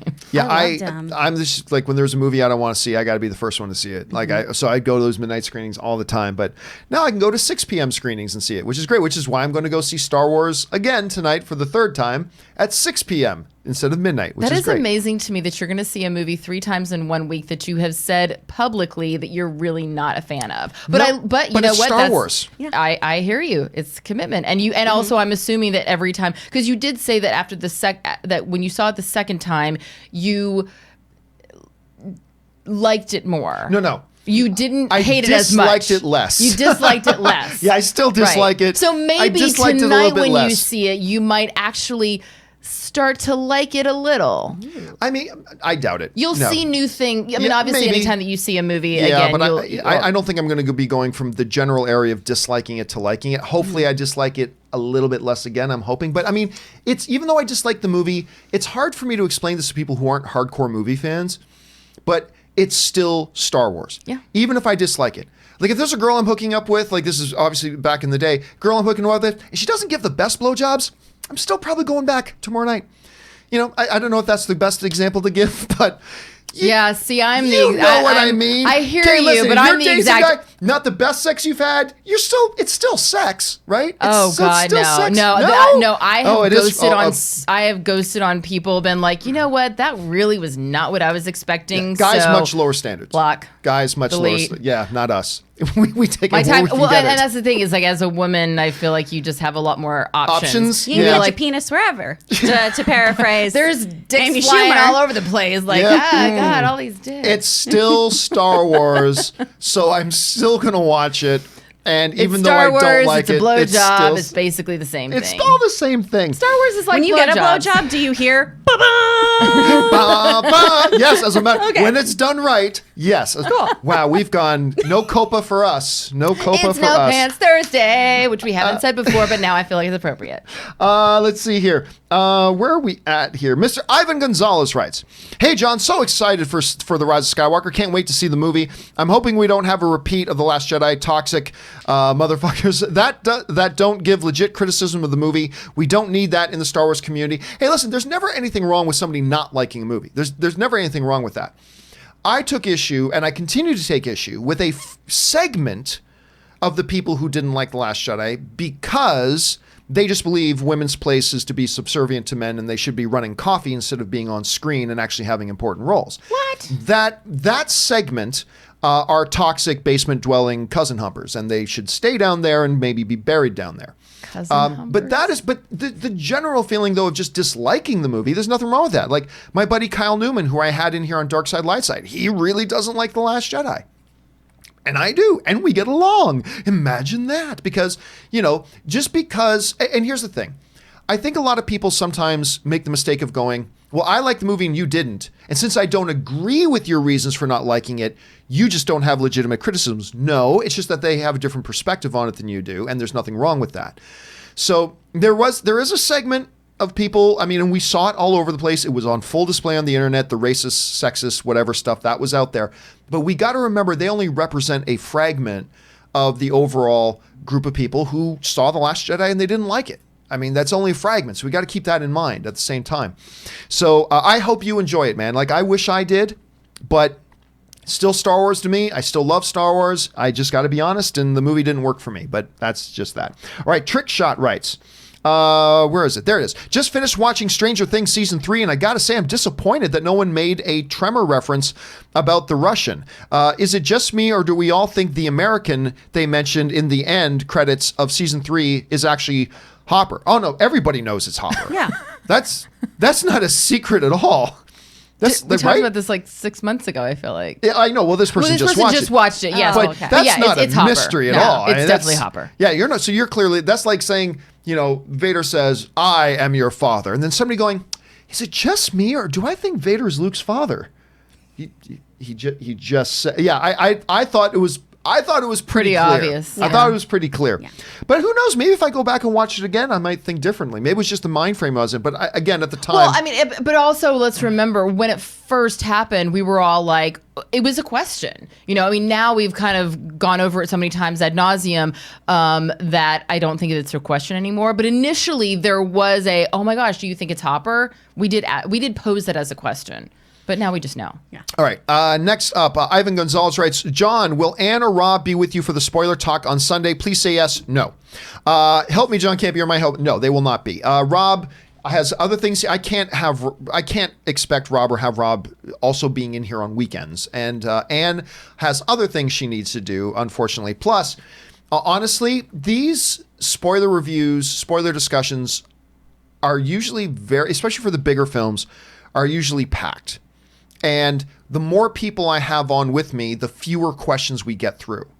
Why? And Because people like to interrupt you whenever you're in the middle of saying something, and then they could go be. off on a tangent about other stuff. That too. But no, because you're getting different perspectives, but it's just that for those things, I don't like having to do, like with Endgame, we had to do like 7 companion videos for it. Ooh. Like literally when we ended a 4-hour or longer Endgame video, we still had literally 70 plus pages of questions still to get through. And it's like, I got to get through those pretty quick. And so now I don't mind. Of course, I love having Ann on the show with me whenever I can, but she is going to be busy and I can't expect Rob to be in here on the weekends as well. So no, it will just be me. It'll be you and me talking Star Wars, and that's what the spoiler discussion is going to be. All right, Vash the Stampede writes. Oh, good name. That's from Trigun. I don't even know what Trigun is, but It's clearly you anime. do. All right, Vash the Stampede writes, when I started Watchmen, first 4 episodes, I've always wondered why they cast Yaha Abdul-Mateen in a quote-unquote small role, just as the husband of the lead, because he's such a good actor. After seeing this episode, I was like, oops, spoke too soon. Well, remember, there are no such things as small roles. I mean, look, we just had The Irishman had Academy Award winner or nominee, the girl who played Rogue. Why am I freezing on her name? The girl who played Robert Downey Jr.'s daughter. Robert De Niro's daughter. I've seen the first 11 minutes of it. I was Anna bored out of my Anna life. Paquin, yeah. Anna Paquin, yes. Yeah, we've had tons of movies where a great actor will step in and play a small role. It's not Steve Buscemi playing the waiter in Pulp Fiction. that happens all the time. It's really not a big deal. But yes, clear, that was a character that went on to have a more significant role. And by the way, I'm going to say this. I don't think he was that great in it. But the reason I'm saying I don't think he was that great in it is that there really wasn't anything difficult for him to do. I mean, the role that he was playing was very monotone and very flat, and that's the way it was supposed to be. It was supposed to be that way. So I don't think that role gave him the opportunity. Now, I've liked him in other things, but this is just one that I think I could have probably played that role. I probably wouldn't looked as good buck naked in blue body paint as he does. So I'm going to give him that. But it just didn't give him the opportunity.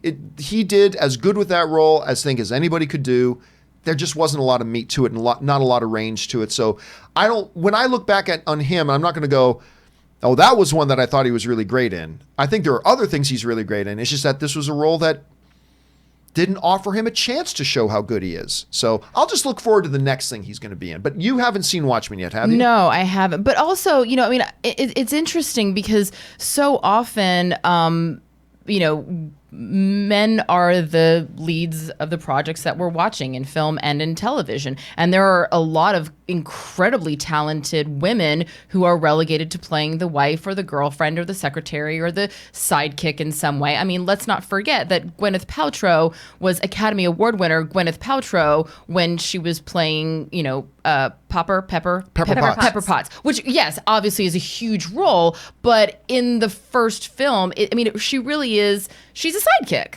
Let's be honest. Well, the movie was called Iron Man. Of course, yes, and I'm not saying that she shouldn't have, but she was Academy Award winner Gwyneth Paltrow playing a sidekick to the male lead, and we see that a lot of times. We see, women's roles are often as a sidekick or a spouse, and so it doesn't really hit us like, hey, wait a minute, that person's really talented, and they're taking a smaller role to be sort of the, the spouse or the sidekick to the lead character until it's successful male actor put in that role. And then all of a sudden we're like, hey, wait a minute. Wow, they really took a step down. They really took a smaller part.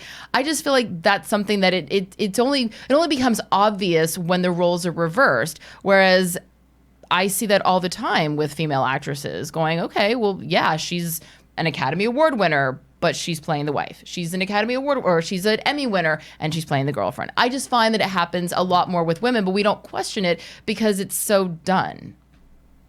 Well, Academy Award nominee Richard E. Grant has maybe 5 minutes of screen time in Rise of Skywalker. Mm-hmm. So, I mean, just because it's a good performer doesn't mean that, any role that they play now has to be a big major role. Right. They have to play well. Like going to Gwyneth Paltrow. Okay, so in Watchmen, he's playing Dr. Manhattan. You got to play Dr. Manhattan a certain way, and that doesn't take a lot of acting range. Gwyneth Paltrow, though, or an actress the level of a Richard E. Grant or a Gwyneth Paltrow, steps into a role like the general in Rise of Skywalker or as Pepper Potts and in Iron Man, and they make the role memorable. Mm-hmm. And they make the film better because of their presence in it. And that's why you can get Academy Award winners or some high-profile actors or actresses in these roles. And it's all about what they make out of those roles. But they've also got to be roles that give the actor an opportunity to elevate it. I don't feel like the role of Dr. Manhattan, if you try to elevate that role, you're actually breaking the character. Mm-hmm. And so there's only so much he can do. There's only so much he can do there. And I do admit that the Gwyneth Paltrow example is probably a bad example because obviously we knew that there was going to be many other films and her role was going to increase and she would be such an integral part of the universe. So that might be a bad example. So please fans don't hate me. Sometimes you just want some of that franchise money. Glenn Close went on record saying, "Yeah, I'm going to go run Nova in Guardians of the Galaxy because I want to keep making art house films." Yep. There you go. Yeah. Hey, I have no shame in any of that. Get your job. All right. Next up, Jared Murray writes, watched half of The Boys season 1 and I'm loving it. Very dark and creative. Homelander is a major dick, but still badass. He is one of the greatest villains on television right now. Because I'll tell you why. It's not just because he's a dick, and it's not just because he's all powerful. It's because he is so fragile as well. That's the thing that makes him a compelling villain. Any television show can have a mega powerful, mean bad guy. And it's the easiest thing in the world. I can write that tonight. So it takes no talent to do that. To write a character like Homelander, who is so emotionally fragile, has such a weird, twisted background, is such an impeccable dick, and having that level of power at the same time, and how those things, being an impeccable dick with the background, the fragility that he has, all combined with the fact that he's in this package that is all powerful, it makes for a ridiculously amazing character. And one of the reasons why I love this show. Now, you guys have both watched the Boys, right? And it's like, oh my God, I can't. Did you guys see the trailer for season 2? Yes, I was just going to say, if you're enjoying season 1, especially Homelander, that trailer is going to blow your socks off, man. Yeah. I really want him to get into therapy. Yeah. But He's the kind of guy. He is definitely the kind of guy that I would have dated before Tom. 100%. I'd be like, oh my God, you're so broken. You have so many issues. I can fix you. I'm a cancer. I'm a nurturer, caregiver. Come, let me help you. Yeah, I can see if he did therapy though. The moment the therapist said something he wasn't comfortable with, he just killed her. Yeah, he just would laser eye that lady. Killed him and all that kind of stuff. All right, Scumbag of New York writes. Saw Ad Astra tonight. Completely understand why you weren't a fan, but I really liked it, especially the ending. It was such a refreshing experience. As you always say, it's a subjectivity film. Yeah, listen, there are a lot of people that really liked Ad Astra. And I was poised to like it. I love the trailers. I love the concept of the film, and I was really excited for it.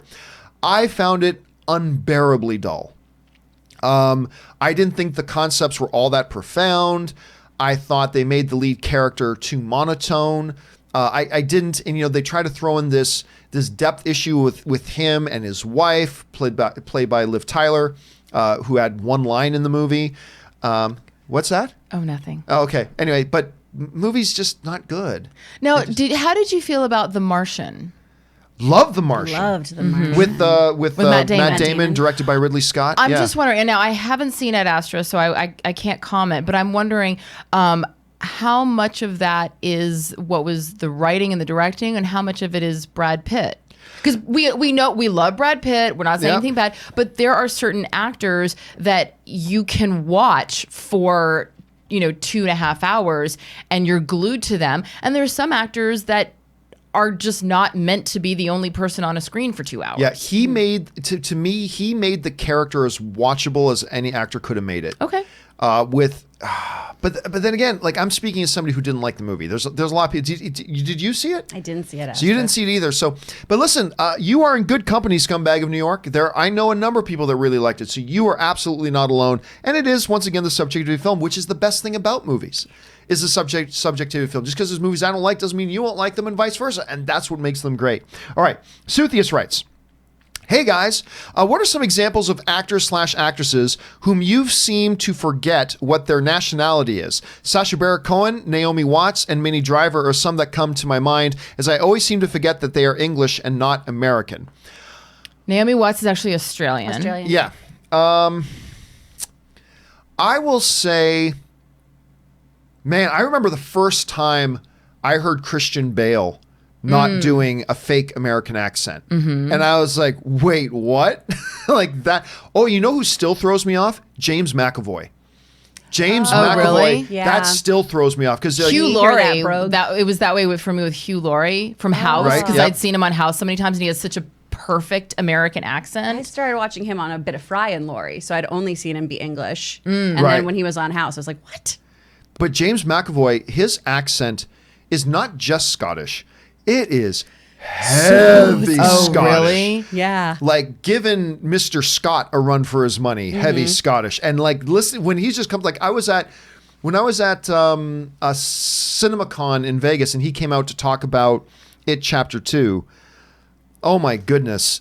And he just starts talking, and it's like, I'm like, what? That was a terrible English accent I just tried to do, but it's like, I almost needed subtitles a little bit. So it really impresses me. So those are a couple of the us Soothie. And it's also really challenging because one of the things that I've talked to, 'cause in my acting class, we had a lot of people from various different countries, and the thing that they always say is that you have to go from maybe Scottish to a standard American accent, and then if there's any other kind of accent, dialect, if it's say Southern or New York, Brooklyn, whatever, then you have to switch to that. It's not like as an American, I can go straight into a Brooklyn accent. I can go straight into a Texas accent. But if I have another dialect before that, and I'm using dialect and accent interchangeably, and I know that's incorrect. Dialect is the correct one. Dialect is the correct Dialect one. is the correct one, but I keep saying accent. So that's the thing that makes it doubly challenging is if you see someone who does not have a standard American accent doing a standard American dialect, doing a regional dialect, it's much more challenging. Case in point, Daniel Craig doing that Southern dialect in Knives Out. Because he is, I believe, is he Welsh? It was French. It was French Southern mix, sort of. Well, what is he? What is his natural? I have no British idea. or He's English. He's English. So then he has to get into a standard American dialect, and then he has to go with sort of a Creole Southern South Louisiana. It's got kind of more of a drawl, but it's got a little bit of East Texas to it. So he definitely had a dialect. Did on that. you ever see him in Logan Lucky? No. Oh my God! Do you ever see Logan? Okay, Logan Lucky. I don't even know what that is. It's this. It's got. It's the Wolverine backstory. Yeah, no. It's got. Why am I forgetting the name of 21 Jump Street boy? Why am I freezing on his name? It's Channing Tatum, Daniel Craig, Adam Driver, and it's directed by Soderbergh. Oh, wow. And it came out just like a year and a half ago, 2 years ago. It's nobody went to go see it. I was going to say, I haven't even heard about this movie. Just look it up, Logan Lucky, watch it there. And Daniel Craig plays this Southern inmate in prison, and his accent is amazing in it. So if you guys have not seen Logan Lucky, watch Logan Lucky. You'll be very, very glad that you did. All right, we just got time for a couple more here before we got to let these guys go. Johnny 5 writes, I love Star Wars, but they all start with a long time ago in a galaxy far, far away. Actually, they don't. Not all of them do. Do you think we'll ever get an opening that says, not all that long ago, about 3 galaxies away? I feel like this should be the opening of Spaceballs 2. Yeah, that would be more appropriate for something like a Spaceballs 2. That is not the way you start a Star Wars movie. So no, you will never see a Star Wars movie itself start that way. Ryan Lohner writes, here's a Christmas discovery for you. Just try to watch The Grinch the same way, knowing that Cindy Lou is also Taki Tina. Ooh, I still get chills whenever I hear that name. I still get chills. You guys are looking at me like you don't know what Taki Tina is. What's Taki Tina? It is the greatest episode ever of the original show Twilight Zone. Oh. And it is the episode, it is still the creepiest, scariest thing I've ever seen on television. I've never seen anything more creepy or scary on television. I'm assuming this is a doll that... It is a doll. And basically this episode, because it's a anthology series, so every movie's different. So the actor in it was the guy who played Mel in Alice, from Mel's Diner. So he plays this gruffy dad, and he's got a beautiful little girl daughter, and he's a mean, gruff dad, and you get the sense that he's also kind of abusive. And she's got this doll, and when you pull the string, I'm talking Tina, and you're my friend, and stuff like this. And then at some point, though, the dad's mean to the daughter. The dad comes in the room and the doll's looking at him. Doesn't move. And somehow, I can't remember exactly, but it just says something along the lines of, I'm talking Tina and you're mean. And then a little bit later, I'm talking Tina and I don't like you. And then the dad starts thinking he's going nuts, and then he gets really worse. And then it gets near the end, and it's, I'm talking Tina and I'm going to kill you. And then, of course, you can see it on the hair stand. Oh my gosh. It is one of the freaks. The doll never moves. The doll never moves on its own in it. It's just the words. And it is the creepiest freaking thing I have ever seen on television. I've never seen anything on a TV screen that has ever creeped me out more. And it's the same voice actor who does Cindy Lou? No, I'm sure it's not. I'm sure. I think he's just. I think what Ryan is he's saying. it sounds exactly the same. Yeah, unless I don't know. Unless the original voice actress for the original animated one is the same girl. I don't know if that's what he's suggesting. Timeline could kind of work out there. But oh my god, it's just my first thought was Boris Karloff. No, oh, God, that was so. All right, last one we'll take with these guys here. Canada Rocks writes, I'm pretty sure 2 foreign films will make my top 10 list this year. Parasite and a fantastic horror movie from Mexico, Tigers Are Not Afraid. I haven't seen that one. Made in 2017, but only released this year on Shudder. Have you seen it? Highly, highly recommend. I have not, but I can tell you right now, 2 foreign films are going to be on my top 10 list this year. One, of course, is Parasite, which is my top 3. It's actually my number 2 of the year right now.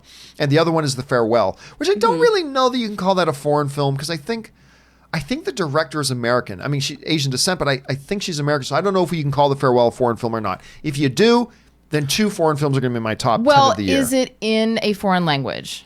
Half of it is? half of it is. But who produced it though? I can't remember off the top of my head. But that's the whole thing, because there was a big issue. There was I forget. There was a movie that wasn't able to be nominated for foreign film because it was in English, and people got really upset. But then films that are made in Canada are not able to be submitted for best foreign language film. Because it's called best foreign language film. This year they changed it. Oh, they did. I think this year they changed. Yeah, but there was so there was this controversy before. And I remember thinking, but remember what the name of the category is, or at least was, best foreign language film, not foreign film. So that's why there was some hubbub before about certain films not being eligible because it was done in English. Right. So I think they've changed that, and I believe Canadian films have been nominated, but only when done in French. Right. Well, there's, and I think there are some Canadian French films that were nominated, or at least were eligible before, but not Canadian films done in thing. But I don't really think about the French Canada area as being Canada. I feel like it's its own world. It is in some ways. It's just like you're Canadian, but you're speaking. It's just its Like own. Florida. Yeah. Yes. No, not at all. No, totally. Totally. Yeah. So when you get to Quebec, by the way, Quebec is like a gorgeous province. It's beautiful. So good. I love going to Montreal. Oh, Nova Scotia, which is not French. Well, it's in, but see, that's another thing that's like very confusing. It's over there. There's one big giant province called Quebec. Yes. That is the French province. And they speak Quebecois. Yes, Quebecois. Quebecois.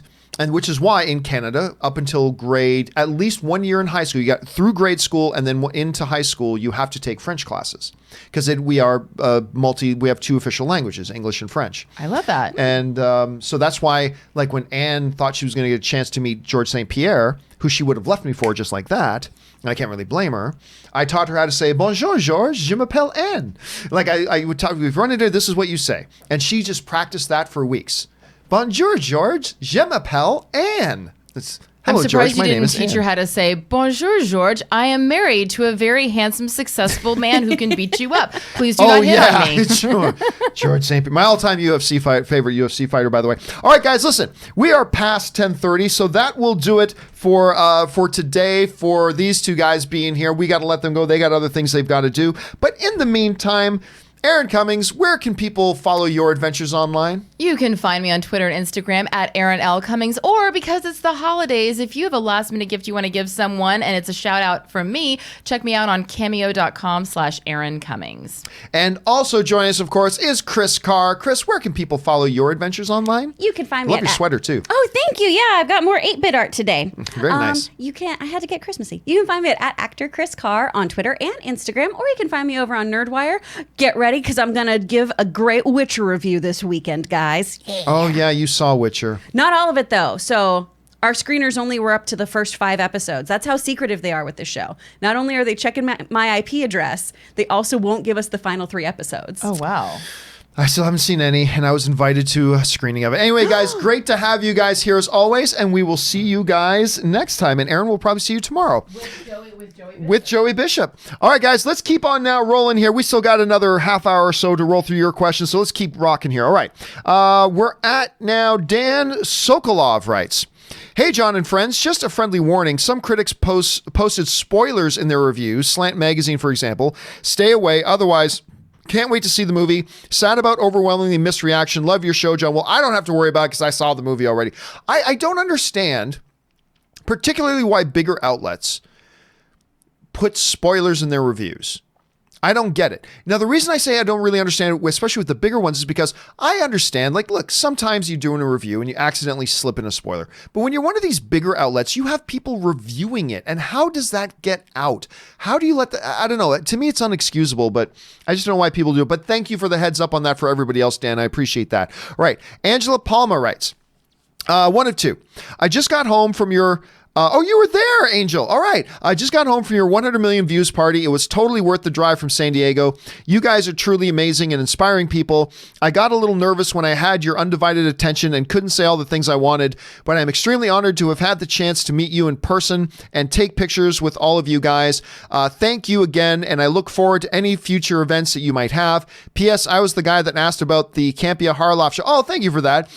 Thanks. Well, listen, Angel, thank you so much for coming down for all the way from San Diego. And it reminds me, I met some people there at the party, said they flew in from like Oklahoma and things like that. It was just absolutely staggering and amazing. And I know Aaron and Chris just love the evening. I know Robert he's been texting me. He's like, oh my God, what a great night. And like, we all just had such a great time meeting so many of you guys. And you guys were all so nice. And it was just such a great night. Thank you to all of you guys who came. And listen, fact checker Jonathan did use his cell phone to record the evening. It's cell phone footage, it's shaky and all that kind of stuff, but we are going to edit that footage together and put it up online so you guys will be able to see the event. It was different to be there. To be there was special. I don't know if it's going to be much fun to watch, but we will put that up online, maybe either later today or tomorrow. Keep your eyes open for that. So thank you for coming down from San Diego for that, Angel. I really appreciate it, man.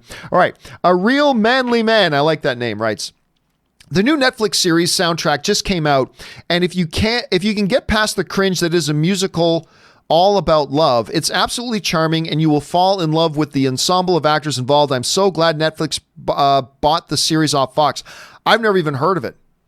Surprise, surprise, something on Netflix that you haven't even heard of, because they're terrible at marketing their material. I've never even heard of this thing. So I'm guessing, now, was it on Fox? Or was it supposed to be on Fox and Netflix got it away from Fox? Or did it actually used to be on Fox? I'm not really sure, but I will keep my eyes open. And this is the great thing. When people make recommendations, it's not just recommending it to me, it's now all of you guys have heard about it as well. So maybe some of you guys know what it is he's talking about. But again, as of right now, I haven't even heard of it. Thank you for putting it on my radar. All right. Aussie Batman, I like that name too, writes, with the Power Rangers movie focusing on time travel to the 90s, how cool would it be if they do it like Ghostbusters, where the Rangers are the teen kids of the original Rangers and they bring the cast back as their older selves? That reigns success. No, it wouldn't. No, I'll tell you right now, that would be desperate and sad. I think that would be desperate and sad. If people still cared about that, it would be popular. So I got to disagree with you, brother, on that. I do not think that's the case at all. Listen, I think it would be a cool, fun moment in the movie as an homage and as a tip of the cap, just like in the most recent Power Rangers movie, they had a couple of the original show's actors do quick cameos, and that would make a cool moment. But no, that would not reign success. I have to disagree with you on that. I just don't think that would be true at all. It is an era now where you got to reinvent Power Rangers. Get back to the spirit of it, but not be the old version. Because no, I disagree. I do not think that would reign success at all. I don't think that would be the right way to go. A moment, a cameo, a reference, an homage, that I can see doing, but only as a small part of the movie. It's got to be its own thing now. You have to reinvent the Power Rangers and, do it in a great way. You can still pay respect to the past, but you don't make it based on the past. And I just don't think that would be the right way for them to go. I don't know. Maybe that's what they do, and it turns out to be a big hit. Could be, but my first impression is that would not be the way to go, and I don't think it would work. But that's just my opinion, and I could be wrong. All right, Ivan Gonzalez writes, hey, John, what happened to the Best Movie, Worst Movie podcast with all three of you? Well, as we announced, we only do it in chunks. So we did one chunk of episodes, and we said then we would take a bunch of months off, and then we'd have another chunk of episodes. So we have announced recently that season 2 of Best Movie, Worst Movie podcast we're going to record it in January, probably late January, because of course, Cody Miller, who is the third member of our trio, Cody Miller is competing and building up and training for the Olympic trials to get ready for the next Olympics because he is an Olympic gold medal swimmer. And so he's doing a lot of that right now. We're going to record the next batch in late January. So look for season 2 of Best Movie, Worst Movie podcast to start airing. And we'll do anywhere between 6 and 10 episodes. And that'll start going up on its podcast feed late January, early February. So keep your eyes open for that. And we love doing it, though. We love doing that show. All right, Captain Confidence writes, oh, by the way, guys, can I just take a moment here? Take a moment to plug something. So Weekly Hero, speaking of podcasts, is now, Rob and I do it exclusively as a podcast. Can all you guys do me a favor? Can you guys go on your favorite podcasting app, iTunes, Google Podcasts, Spotify, whatever, and go and find and subscribe to the Weekly Hero and then rate it and leave a comment. Do that right now. Do that right now. It just got available on Apple Podcasts and all the other podcast platforms just like yesterday, or like around 20, maybe about 24 or 36 hours ago, it became available. So if you guys can go, and even if you don't plan on listening to it yet this week, go and subscribe to it, click the subscribe button on it, rate it, leave a comment. It would be awesome if we could debut in the top 100 podcasts. That would be amazing if we could do that. So that's where you can find the Weekly Hero now. We just put up another episode yesterday. So go find it, subscribe to it, comment on it, rate it, do all that kind of good stuff. And that would be incredibly helpful to us if you guys would. So thank you. And now that the plug is over, let's get back to our regularly scheduled stuff. All right. Captain Confidence writes, awesome event last night. I had met you and Aaron before, so I took the time to introduce myself to Chris and Rob. Any local fans ever need buddies to go see movies with, I'd be open as I live in Burbank. Suggestions on how to do that? A meetup group? I don't know. I mean, I think the best place to organize that, look, number one, this is another plug, I guess, become a Patreon supporter. And then we have a great Facebook group and a Discord server for our Patreon supporters. And I know our Patreon supporters are very, very active in our Facebook group and our Discord and interact with each other and stuff like that. So probably the best way to do that is, this is very self-serving to say, but become a Patreon supporter. And thank you to all of you who are Patreon supporters, because we have a really great active group of people in there. And that might be a good way to do that, dude. All right, next up, Java Man in Hong Kong writes, I saw Star Wars 9 on Wednesday, 5 p.m. local, 4 a.m. Eastern Standard Time in Hong Kong, first showing. It is a very good ending of a saga as it has heart. I think I like it more than 7 and 8 in my honest opinion. It is true there are a few holes, but I see it is due to limitation as they only have limited Leia shots. And you know what? That's what I said coming out of the movie, Java Man, was I believe there are going to be a lot of people who do like this film. And I can see in the movie why people would. But I always have to give you guys my honest opinion. And my honest opinion is it did not work for me. I didn't like it, and there are a number of reasons why. But I'm not going to say it didn't have heart, because there are definitely parts that it had heart. They tried some very big, bold things, and I'm very, very happy that I'm not going to be one of those people like, I didn't like it, so I don't want anybody else to like it, and I'm going to yell at anybody else that likes it, and I'm going to hope everything else about this movie fails. No, I'm not going to be like that. I didn't like the movie. I didn't think it was a good movie, but I hope everybody else loves it, and I hope that they'll do a great job next time. And, I love Star Wars. I love movies. So I want every movie I see to be great. I want the next Star Wars I see to be great. And I hope I love it. And I didn't love this one. I dislike this one. But that doesn't mean I hope other people dislike it. That's the loser's mentality. I hope other people do like it. Look, there are just some people who feel like if I didn't like a movie and other people did, that invalidates my opinion that I didn't like it. No, it doesn't. It's the subjectivity of film. Just because other people like a movie that you dislike, that doesn't invalidate you or your opinion. And I didn't like this movie.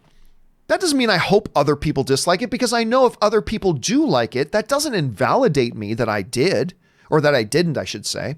It doesn't invalidate me in the least. So I didn't have a good time at it. I hope everybody else does. And I hope you did. And I'm glad you enjoyed it, Java Man. Again, I didn't though. So that's just me. All right. Ryan Lohner writes, If the internet was around in 1980, Luke and Leia belonged together. What's with this reaction of Vader being Luke's father? Why is there suddenly a black main character? To change.org. Oh, it's true. I put up something about that once before, and it's true. It's absolutely true. If you could actually, let me see if I can find this thing. I don't know that I'm going to be able to. Give me one quick second to see if I can find this post that I put up a while ago. Hold on a second here. Where's my activity log? There's my activity log. Let me see if I can find this. I don't know if I can. I'm going to try. Okay, here's what I wrote. I wrote the following. I said, if Twitter, now this was just me having some fun, okay? This was just me having some fun. But I wrote at the time, if Twitter and Game of Thrones fans had been around when Return of the Jedi came out, and I wrote the following. I said this. The Jeffy Man 374 writes, Lando blows up the Death Star, totally undeserved. He's only been a hero in this one movie and they just hand him blowing up the Death Star? Bad writing.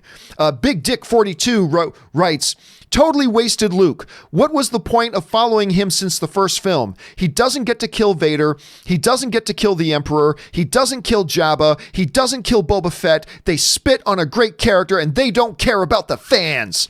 Sexmaster69 would have written, all Darth Vader has done is kill fools and been a total badass, and all of a sudden he turns on the Emperor out of nowhere? Totally inconsistent. The writers don't understand Vader at all, and bad writing. Do these guys even understand Star Wars? And of course, Love My Atari would have written back then, you've got to be kidding me. The Emperor dies by falling down a well? Are you fucking kidding me? He is the ruler of the universe, the ultimate threat in the galaxy, and the driving villain of the saga, and you kill him by having someone sneak up behind him and throw him down a well? Not even a fight? Bad writing. They hate the fans. That is pretty much how it would have went if Twitter and everything had been around at the time. But listen, we as movie fans, let's admit it, guys, we can be like that. And I'm not going to sit here and pretend like I've never been like that. I'm positive I've been, and I'm positive you've been too, and we would have been part of the problem. All of us would. We as film fans, we can get carried away. Like we can get very possessive of stuff, particularly when it comes to our movies. And we can fly off the handle. It's part of being a film fan. We're a little bit of an overreactionary group. I think we can all admit that. I think you've done it. I think I've done it, right? So I think that's exactly what the world of Twitter and Instagram would have looked like had they been around when Return of the Jedi came out. Anyway, let's keep moving here. Massive Jada writes, just saw episode 9 and they really speed run the 16-bit video game plot. No proper setups, etc. And every time I started feeling something, it cut away. In the end, the only thought I had was that Richard E. Grant really looked like a de-aged Werner Herzog. He does a little bit. And I'm positive after watching that movie that Richard E. Grant kind of modeled his voice after Werner Herzog a little bit too. I gotta say, that's one of the things, there are a few things I really like about the film, and I did like Richard E. Grant's character. I did.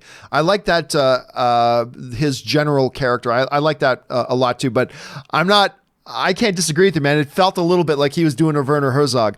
All right, Blake writes, hope that the 100 million party was great. It was great, Blake. Thanks for mentioning that. Disappointed you didn't like episode 9. My opinion usually tracks with yours, although you do like Justice League, and I hate that movie from the depths of my soul. Kyle Newman seems to love it, which gives me hope. Yeah, Kyle, my buddy Kyle, who really doesn't like The Last Jedi, he really liked this movie. He really likes Star Wars: The Rise of Skywalker. So just because I didn't doesn't mean you won't, right? So keep that in mind too. But yeah, Kyle really, really loved it. And we had a great time at the 100 million view party. Thanks for writing that in, man. Primo Good Italian Boy writes, and writes in a large super chat. Thank you for that, Primo Good Italian Boy. John, my son and I attended the 100 million views event. Oh, thank you so much. We expected a fun evening. What we experienced was one of the most entertaining, moving, and inspirational nights of our lives. Oh, thank you so much, man. To John and, by the way, everybody, Ann has no E on it, just so everybody knows.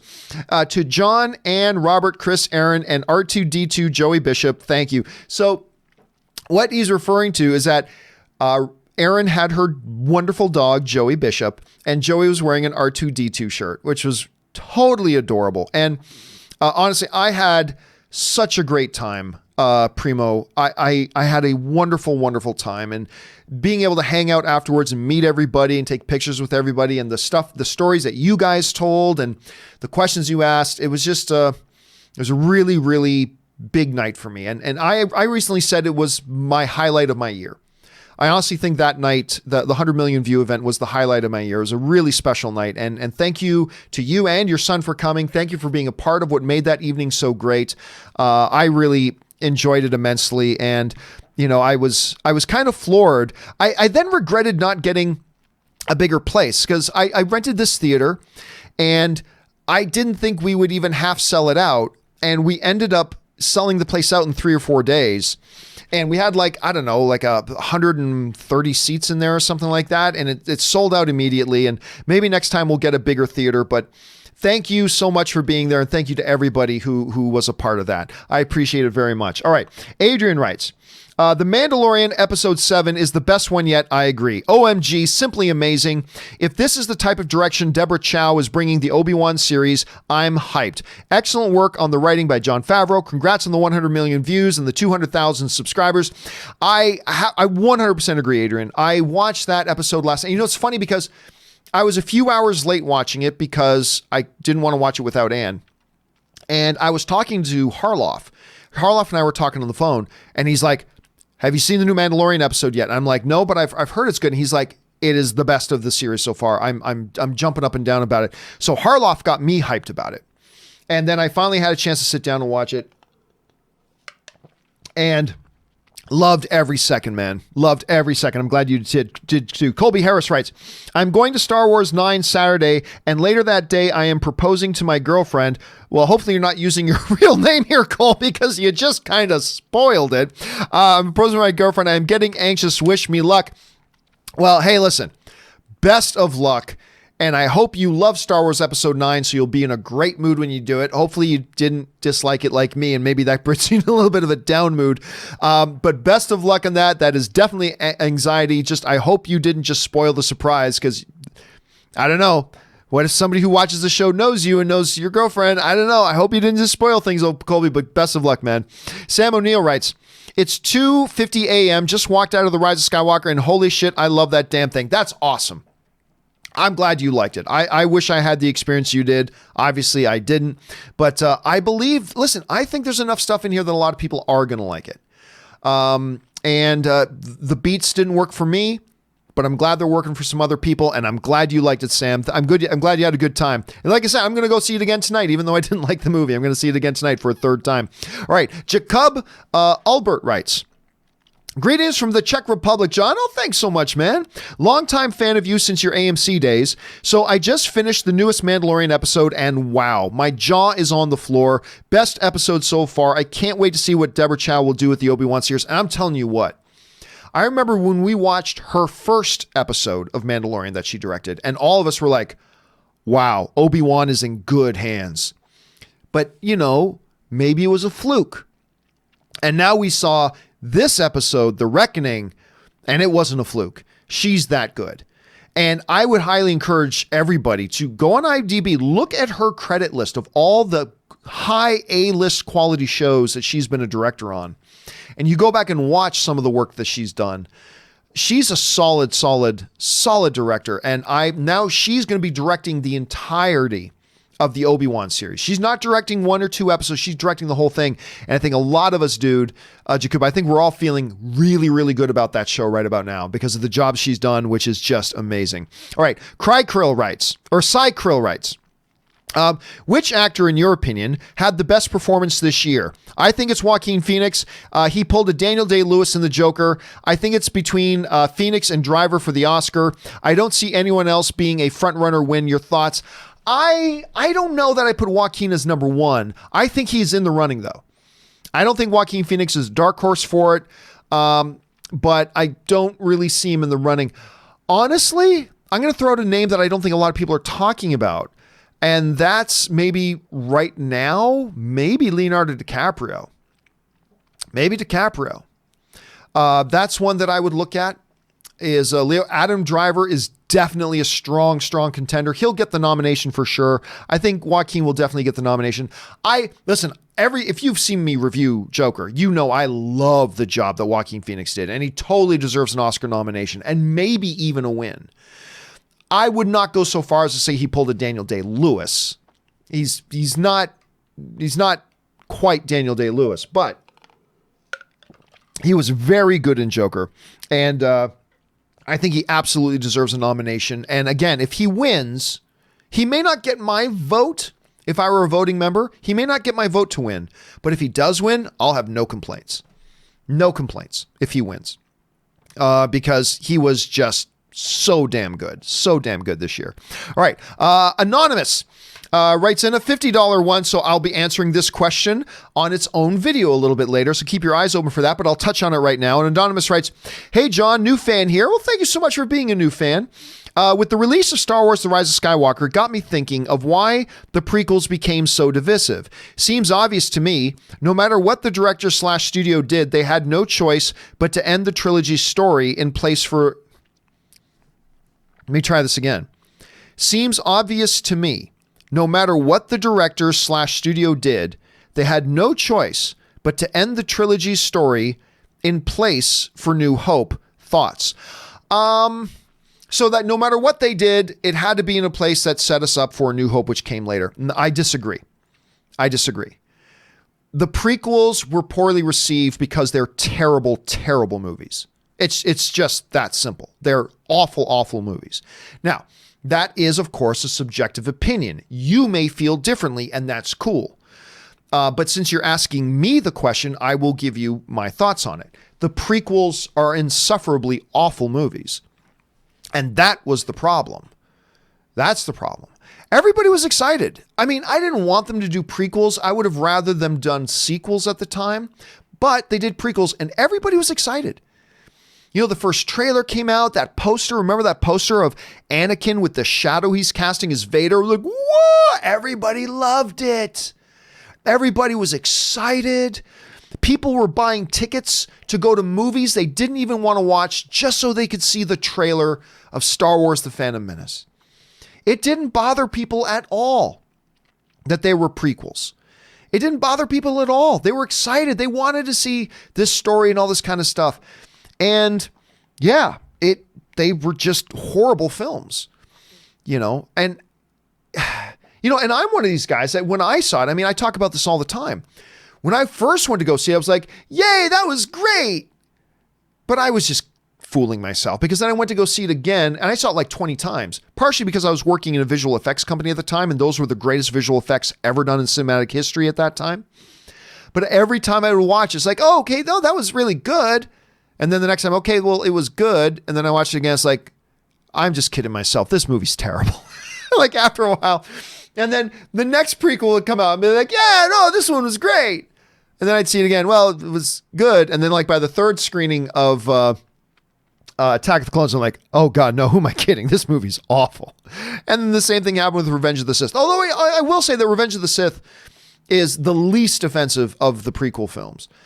But yeah, no, I don't think it bothered anybody at all about the fact that they did it prequel wise. Like, look, Rogue One ends setting up A New Hope. And most people really love that movie. That movie's amazing. And so that didn't negatively impact it at all. So if it didn't negatively impact Rogue One at all, then it certainly didn't for the prequel. So I don't think that was the situation. Anyway, I'll answer that and discuss that even a little bit more on its own standalone video over the next couple of days. So keep your eyes open for that. And thank you for writing that in. Anyway, Jake C. writes, my girlfriend has fallen in love with Baby Yoda, as has everybody, Jake. So I'm showing her all the Star Wars movies. Just finished Return of the Jedi. Do I show her the prequels? I've been debating doing Revenge of the Sith, Solo, and Rogue One as a much better prequel trilogy. Listen, I'm the wrong guy to ask because, again, it's a subjective opinion. There are Star Wars fans out there that really treasure the prequels, and that's awesome. I would never want to yuck on somebody else's yum. If you like the prequels and you value them, awesome. That's great. I celebrate that. But they're definitely not for me. So if you're asking me, I usually would suggest, no, don't don't do the prequels. Don't show them the prequels. That's usually my answer. But somebody else will give you a different answer, depending on who you're talking to. So, but if you're asking me my opinion, I'd say bypass the prequels. Don't bother even with Revenge of the Sith. Just go right into Solo, which is a lot of fun, and Rogue One, which is awesome. Just go right into those, and I think you should be good to go. But again, don't just take my advice. Take some other people's advice too, who might give you some other points of view as well, and then form your own opinion based on the different opinions that you've heard. That's my tip on that. All right, Anonymous writes, based on your thoughts, John, about haters' feelings towards reboots, can it be asked for haters of Disney's Star Wars not to make too big a deal, seeing how they still have the original trilogy to love? Or is it a different animal as it's a trilogy? Well, here's the thing to me. No matter how good or bad a new Star Wars movie is, it doesn't affect the original trilogy in any way. In any way. Like, so my whole feeling about reboots is I don't understand why anybody complains about reboots. If they do a reboot and it's a good movie, then yay, we have another good movie to celebrate. If they make a reboot and it's terrible, oh well, I still have the original and the original hasn't been touched. And I don't know why some people act as if they do a remake of, I don't know, One Flew Over the Cuckoo's Nest, for argument's sake. Some people act as if they remake One Flew Over the Cuckoo's Nest, they're going to send agents out in the middle of the night to sneak into my house and steal my original copy of the original movie, and we won't be able to watch the original movie anymore. No, the original's still there. It's still there, and it's still great, and nothing changes. And nothing changes. Then some people make up the fake argument, well, for people who haven't seen the original One Flew Over the Cuckoo's Nest, now they're going to have a bad impression of the movie. No, studies have proved over and over and over again that when a reboot of a movie comes out, rentals and streaming and everything of the original movie skyrocket. It's been proven. It's just been done in studies. It's a fact. It's not an opinion. It's fact. More people who had never even heard of the original Ring movie watched it after there was a North American version of The Ring. More people went and discovered Infernal Affairs after Martin Scorsese did The Departed. It's been proven. So actually it will raise, even if a reboot comes out as bad, it will raise appreciation for the original ones. That's been proven. With things like Star Wars, like if you do these movies and they're terrible, like I just had a bad experience with the Star Wars movie. I don't like the Rise of Skywalker. I think it's a bad film. Okay. Does that at all affect in any way, shape, or form New Hope, Empire, Jedi? Not in the least. Not in the least. So yeah, I don't see the logic there. I just don't see the logic to those arguments. But hey, that's just me, and everybody sees things differently. Just because I see it that way, that doesn't mean it's the only way to see it. All right, the Pop Culture Crocheter writes, heading off for the holidays, but wanted to say thanks before I do. 2019 was supposed to be a big year after a lot of health problems, but instead it was brutally tough. It was so hard to keep it going at times, but your show was something I could look forward to daily, and thanks for being so prolific. Well, listen, Pop Culture, we talk about all the time in the show that one of the great things about movies and the movie fan community is that it provides us an oasis. It gives us a moment to step away from our issues for a minute, and it doesn't fix our issues, but when we step away from the issues and we have a good time engaging with each other, listening and watching the movies that we love, it can refresh our minds, maybe give us a bit of a different perspective, and it just lets us go back and face now our day on a little bit stronger legs. You know what I mean? Doesn't take the problems away, but it lets us face them a little bit differently. And that's one of the things I love about movies and the movie fan community. And I'm really glad that this particular community has been here for you as you've been going through that stuff. And I hope and wish for you a tremendous 2020 filled with all the victories you were looking for in 2019. So thanks for being here. And I'm really glad that this community is here for you as well. So thanks for that, man. All right. KJ writes, 100 million view party was great. Congrats again. Thank you, KJ. And I remember KJ because I accidentally called KJ DJ at one point, and then KJ corrected me, and I will never forget the name KJ. So thanks for being there, man. I appreciate that. Pop Culture Crochet also follows up and writes, along with some much needed escapism, watching your channel grow also encouraged me not to give up on my own dreams, even when they seemed impossible. Well, that's awesome. I think that's great. And look, I have a very big project I have coming up in 2020 that I'm starting right away. I'm actually getting started on this new project in the next week. And I'm not ready to announce what it is, but it's going to be all consuming for me, probably for the next 8 months. It's probably going to be all consuming for me for the next 8 months. And I'm very excited about it. It's daunting. I'm a little bit scared. I'm a little bit terrified. But, you know, if you've got a goal, something you're trying to do, and it doesn't terrify you a little bit, and it doesn't intimidate you a little bit, and it doesn't scare you a little bit, then you're not aiming high enough, you know? So I'm glad you've got some audacious goals and dreams in front of you that do scare you a little bit, and that does seem impossible because those are the mountains you want to climb. So best of luck to you on that. I hope it works out great, and I'll keep you guys updated on my little project as well as we go forward. All right, Marie Seafring writes, do you think Scarlett Johansson is likely to be nominated for Oscars, both for Best Actress for Marriage Story and Best Supporting Actress for Jojo Rabbit? Both movies are wonderful. Thanks. I do not think that. I don't think she's going to be nominated for both. It's like she got nominated for Best Lead Actress for Marriage Story and for Best Supporting Actress for Jojo Rabbit by the Screen Actors Guild for the SAG Awards.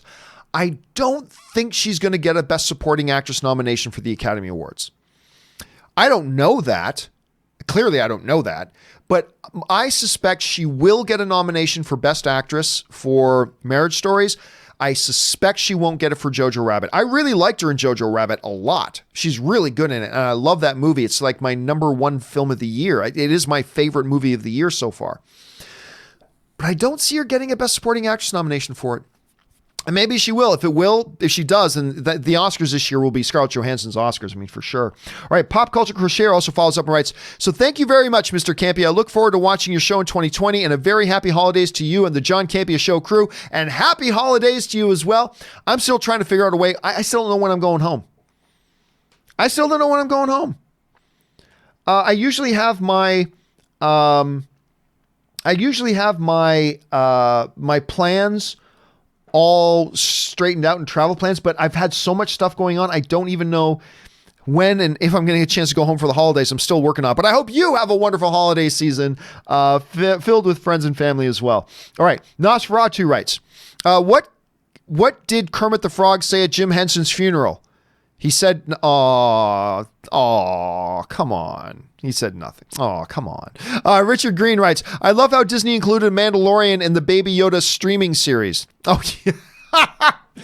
I'm like, what do you say? Oh, yeah, I get it. Because it's really, you could call this show the Baby Yoda show with special guest star The Mandalorian. I mean, that's not true. This show clearly focuses on Mandalorian, but if you went by who gets all the attention, oh my God, you're not wrong, Richard. You're not wrong, because all the attention, and understandably so, is going to that adorable Baby Yoda. All right, Paul writes, I hated The Last Jedi more than the prequels. That's just my opinion. However, I like The Last Jedi. However, with the mixed reviews of Episode 9, did Rian Johnson leave JJ just too much to clear up with one film remaining? Hope to hear your opinion. No. I don't think so. I never once felt like the problem, because I don't like this movie. And I loved JJ's first movie. I love The Force Awakens. It's my favorite of all the new movies. I absolutely love what JJ did with The Force Awakens. None of my problems regarding this particular movie has anything to do with, there was too much stuff to clear up. No, there wasn't. There really wasn't. There really wasn't much that had to be cleared up unless they decided to make it an issue and try to do something that didn't need to be done. Again, it's difficult for me to be really clear on that, Paul, about my specific gripes or specific things as to why I didn't think it was a problem without going into spoilers in the movie and talking about very specific circumstances. So a lot of that's going to have to wait until Sunday, unfortunately. But That being said, I never really felt like that was an issue at all. That's just my perspective as somebody watching the movie and as somebody who didn't like the movie. I never felt like that was one of the issues. But that's just me. That's just me. All right. Thanks for asking, man. Toonie2 writes, I had a lot of fun watching Rise of Skywalker yesterday. A lot of fan services, yes, but I don't care. It's a fun, entertaining movie, and I love it. That's awesome. I'm glad you had a good time, man. I think that's great. And like I said, I think a lot of people are going to like it. I know Christian liked it. Kyle liked it. And you like it. And that's great. I'm glad that you did. I just wish I did too. I just wish I did too, but I didn't. But I'm glad you did, man. And that's the most important thing. All right. Ali Hussein writes, this is my thoughts on the latest episode of The Mandalorian. Holy shit and cry time. Is episode 8 coming out tomorrow? If that is so, then we should talk about episode 7 and 8 both at the same time in spoilers. No, the next episode is next Friday. It's not tomorrow. It's next Friday. So they already laid out the release schedule before the show even started to air. And so we've always known that this week it was going to be on the Wednesday to take advantage of the fact that Star Wars The Rise of Skywalker was opening on Thursday. And then the final episode is next week. Next Friday is when the next one is, Ali. So, whew. After this last episode, man, I'm totally stoked about it. All right, Man Mountain Gherkin writes, if you had to give up your AMC A-list or any two of your favorite streaming services, Disney, Netflix / Disney Plus, which you're giving up? I'm giving up Disney Plus. If I had to give up either A-list or give up Netflix and Disney Plus, I'm giving up Netflix and Disney Plus. It's just too good. The A-list thing is just too good. And now I want to keep Netflix and Disney Plus because I love those things too. But if I could only keep one of the two, I'm keeping my AMC A-list. It's just too good. I like to see my movies now. I love the movie going experience it's so vastly superior. I don't care. People are like, yeah, but I've got this big home theater system. I don't care. Your home theater system sucks compared to a real movie theater, particularly a good movie theater. There's just something to me about the movie going experience that is so vastly superior to watching a movie at home. No matter how good you think your TV is or how good you think your sound is, it doesn't matter. Nothing compares to the movie going experience, at least to me. So to me, easy answer. All right. Adam Frasher writes, howdy, John. In the last issue of Jeff Johns' Doomsday Clock, everyone's favorite Aussie, Alicia Malone, gets an awesome little name drop. I didn't know that. That is fun. Alicia's been blowing up over the last number of years. I mean, she's got a terrific work ethic. She works her ass off. She does a lot of things for a lot of different people. So that's just awesome to hear. I didn't know that. So that's really cool that she got that. All right. Dragon Ball Epic writes, saw The Rise of Skywalker. I felt betrayed, John. Nothing makes sense. Palp is awful and out of place from the starting crawl to the very final scene. I was like, really? Well, first of all, Dragon Ball, get rid of this language. I felt betrayed. Get rid of that. It's a movie. They're telling a story. Just because it wasn't what you want. By the way, I didn't like it either. But put to bed this language of I felt betrayed. It's a movie. They told a story they wanted to tell. Just because it wasn't the one you wanted doesn't mean they betrayed you. All right. And by the way, I probably liked the movie even less than you did. To be fair, but they didn't betray me. They didn't betray anybody. They just made a movie and made some choices that they hoped would work for everybody and didn't. They tried. I mean, even in my most hated movies, like the last number of years, like one of the worst movies I've seen in years was the Assassin's Creed movie. That movie wasn't a betrayal. It wasn't a whatever. They just made a movie. They tried to make it so people liked it, and maybe they succeeded, maybe they failed. For me, they failed miserably. But it wasn't a betrayal. Like, just that's toxic language, put it to bed. But it didn't work for me either, brother. It didn't work for me either. And Palpatine was and you guys know I was so excited for Palpatine being in this movie. I did not like the way they used Palpatine at all. I just felt like the creative decisions they made. And again, I applaud JJ for trying some really bold, out of the box kind of thinking and trying to do some really, really different stuff. And I applaud the attempt, because we all say we want directors to do something new. Why don't directors take risks? But then we shit on them when they do take risks. Like, I don't know how that, like, listen, he took risks and I didn't like it, but I applaud him for taking the risk. He tried to do something different. He tried to do something bold. He tried to do something innovative. And when you do that, sometimes it'll succeed and sometimes it won't. And for me, it didn't. Like, it really didn't. But I applaud the attempt. And it certainly wasn't a betrayal. But yeah, man, I think it's not the main thing I disliked about the movie. But the Palpatine thing, Dragon Ball, is definitely one of the things that disappointed me the most. And again, I'll go into all that in more detail once we hit Sunday and we can talk more openly about it. But on Sunday on the spoiler discussion, we'll get into it more there. But I'm with you on that, dude. I'm with you. All right. Kenneth Colton writes, hey, Gio, today is the day. Going to see Rise of Skywalker tonight at 6 p.m. We will finally get a Tenet trailer attached to it. It's my most anticipated film of 2020. Well, you don't even have to wait. It's online right now. The Tenet trailer dropped, of course, earlier this morning, and we already talked about it on the show here a little bit earlier. But yeah, it's a good trailer, man. I mean, not a great, if it was the final trailer, not a good trailer. As a first trailer, primo. It's an excellent first trailer. And I'm actually looking forward to the show being over so I can go back and watch it again a couple of times. Have fun tonight, man. Superman Steve writes, Chapter 7 of The Mandalorian was so good, I literally had to watch it twice. Just brilliant. I've only had a chance to watch it once so far, but I'm with you, Superman Steve. I got to go back and watch it a second time as well. I'll probably do that a little bit later today, maybe when I'm having lunch today. That'll be what I watch today over lunch, is watching Mandalorian again. Even though there's other shows I need to get caught up on, I think I got to watch Mandalorian Chapter 7 again. All right, Mr. Steele writes, remember the name. Good morning and Merry Christmas. Lucifer is the most good lookingest show on TV. So Aaron, if you're watching, you'll fit right in perfectly. John, in April, you said Endgame has the best hour in a movie we'll see all year. Still think so. Ooh, it depends. It depends. And yes, for those of you who don't know, Aaron is going to be on Lucifer this season when the new season of Lucifer starts. So keep your eyes open for her on that. It is certainly still the most exciting hour in any movie this year. That last hour of Endgame. Look, and I have some issues. I thought the first two acts of Endgame were mediocre. Now, some people who don't understand the English language and apparently didn't advance their education beyond the second grade. When I said that I thought the first two acts of Avengers were kind of mediocre, it's like, why are you saying the first two acts sucked? I didn't say they sucked. Yes, you did. You said they were mediocre. Mediocre doesn't mean suck. Mediocre means middle of the road. It means average. It means middle of the road. No, mediocre means suck. And then I remember this one guy even I opened up the online dictionary and I read the definition of mediocre. Well, that's not what it means in movies. Mediocre means suck. No, mediocre means mediocre. It doesn't mean bad, but it also means it's not particularly good. I felt like the first two acts of Endgame were kind of mediocre, and then it totally takes off in the third act and becomes absolute must-watch, incredible spectacle. With some logic problems, but incredible spectacle, which made for an overall really enjoyable film. Anyway, I love it when people aren't educated. That being said, I don't know.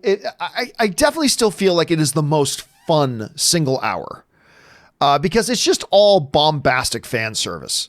You know, that last hour is just huge, glorious, bombastic, visually feasting fan service. I mean, it's hard not to have a really good time, especially with the way they kind of set it up. So I'll still say that best hour, I don't know, like hour 2 of Jojo Rabbit is better than the third hour overall as film.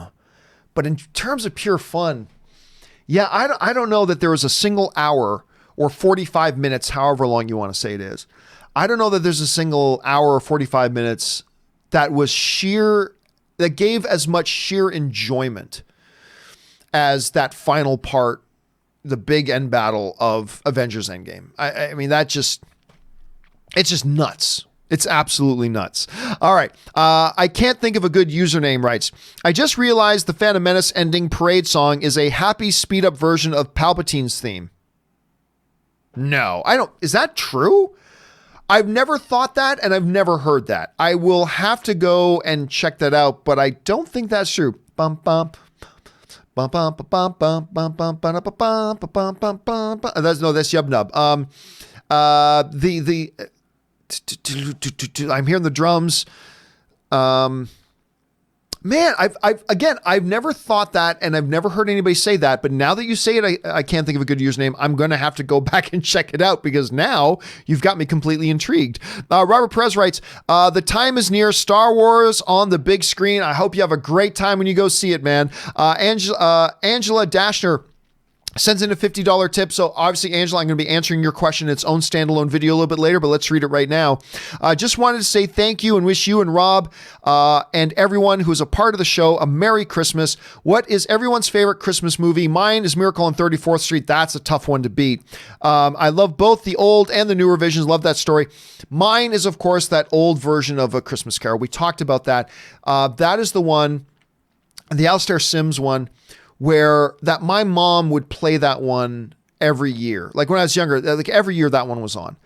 And to me, that is just the DNA of a Christmas movie. To me, Miracle on 34th Street, It's a Wonderful Life, other ones, all complete valid contenders. Absolutely. But for me, it's that one version of A Christmas Carol. That's the one that I think of. But anyway, we'll go more in depth on that when we answer your question in its own video, Angela. But thank you for sending that in, and Merry Christmas and Happy Holidays to you as well. All right, Jack Dries writes, going to the largest IMAX in New England for Star Wars opening Thursday. Nice. It has laser projection and subwoofers in the seats. Also nice.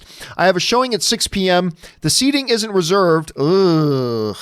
But I'm planning ahead by bringing a book, Cards Against Humanity, and Star Wars trivia. Good luck, man. Okay, listen. How can any self-respecting movie theater today not have reserved seating? This isn't frickin' 1982. This isn't the Dark Ages. This whole bloody ridiculousness of, oh, I bought a ticket, but I have no idea where my seat's going to be. That's bullshit. That is Bush League. It's totally stupid. There is simply no excuse. It is the simplest thing in the world to set up seating charts in your ticketing system. It's the easiest thing in the world. There is just no excuse. Now, there are people who got to go down to the theater 3 or 4 hours early just so they hope to not have to get a neckbreaker seat. What kind of bullshit is that? It's stupid. And I'll never understand anybody for the life of me that tries to pretend like there's any upside to not having pre-assigned seats. It's idiotic. It's idiotic. When you go to a concert and you buy a ticket, guess what? You know where your seat is. You know exactly what you're paying for. You know exactly what you're getting. Other than Southwest Airlines, when you buy a plane ticket, you know where your seat's going to be. When you go to the opera, you know where your seat's going to be. When you go to the Hollywood Bowl, you know where your seat's going to be. When you go to a movie, you should know where your seat is. You got the seat that you wanted. You got to pick your seat. You know where you're going to be. And you know what you're getting. And you don't have to show up 3 or 4 hours early and sit on your ass like a fucking idiot, sitting there, no, I hope I don't have to sit in the front row. It's the fuckingest, stupidest thing ever. Anyway, it boggles my mind that any theater today, we're about to hit 2020, that any movie theater today does not have pre-assigned seating. Unless you're some tiny little independent theater where, I mean, you don't even really have a website, fine, whatever. But any self-respecting theater not having, there's simply no excuse for it. None whatsoever. And that's bullshit that you got to go down there that early to do it. Anyway, Rich from Queens sends in a really large tip. So Rich, obviously we're going to be answering this in its own video as well. Thank you so much for supporting the channel on that level, Rich. We appreciate it around here. Rich writes, hey, John, love the show. Thank you so much, Rich. This question, where'd we go? I lost it. There it is. This question will make you think you once said Daniel Day-Lewis was the greatest actor alive. I love Daniel, but he's not my number one. I prefer Hanks. So with that said, who are your top 10 living male actors of all time? Just so you know, Rich, I don't do top 10 questions. I don't do them. But yes, Daniel Day-Lewis is the greatest actor to ever live. Not just today. He is the greatest actor of all time. He is the absolute GOAT, in my opinion. Now, I'm not going to give a top 10 list of that because I don't do those. But what I will do is talk about some of my favorite actors. Particularly, I'll talk about Tom Hanks and some of my favorites of Tom Hanks, and I'll put that all in, but I'll do that in your own standalone video, and I'll get to that. So keep your eye open for that over the next couple of days when I get a chance to do those. So thank you for sending that in, Rich. Thanks for that. And Tom Hanks. I mean, you can't go wrong with Tom Hanks. Tom Hanks is like amazing. He's one of the greatest human beings to ever walk the face of the earth, and certainly one of the greatest actors of our generation.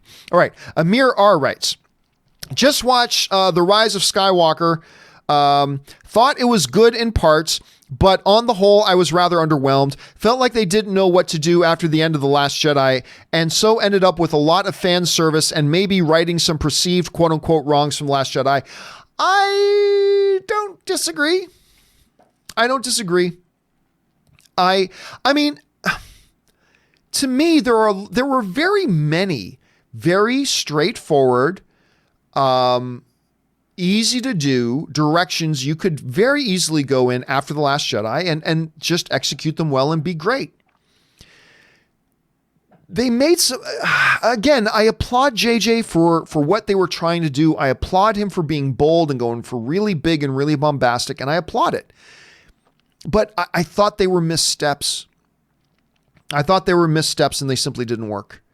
And they didn't need to go in that direction. There were other things they could have done, and they chose a certain way, and it didn't work for me. But that just because it didn't work for me, and Amir, it didn't work for you, doesn't mean it's not going to work for some other people. We've had other people write in here today saying they totally loved it, which is great. But yeah, you and me will sit on that one side of the fence going, yeah, didn't really work for me.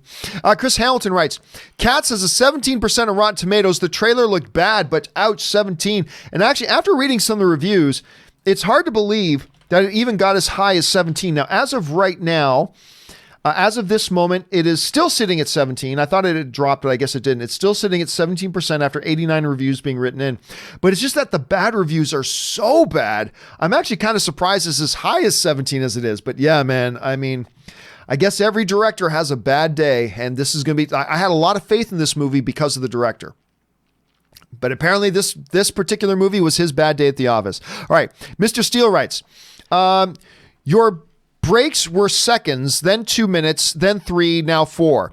Then you purposely don't start the timer to get more time. Are you working for Regal? Just kidding.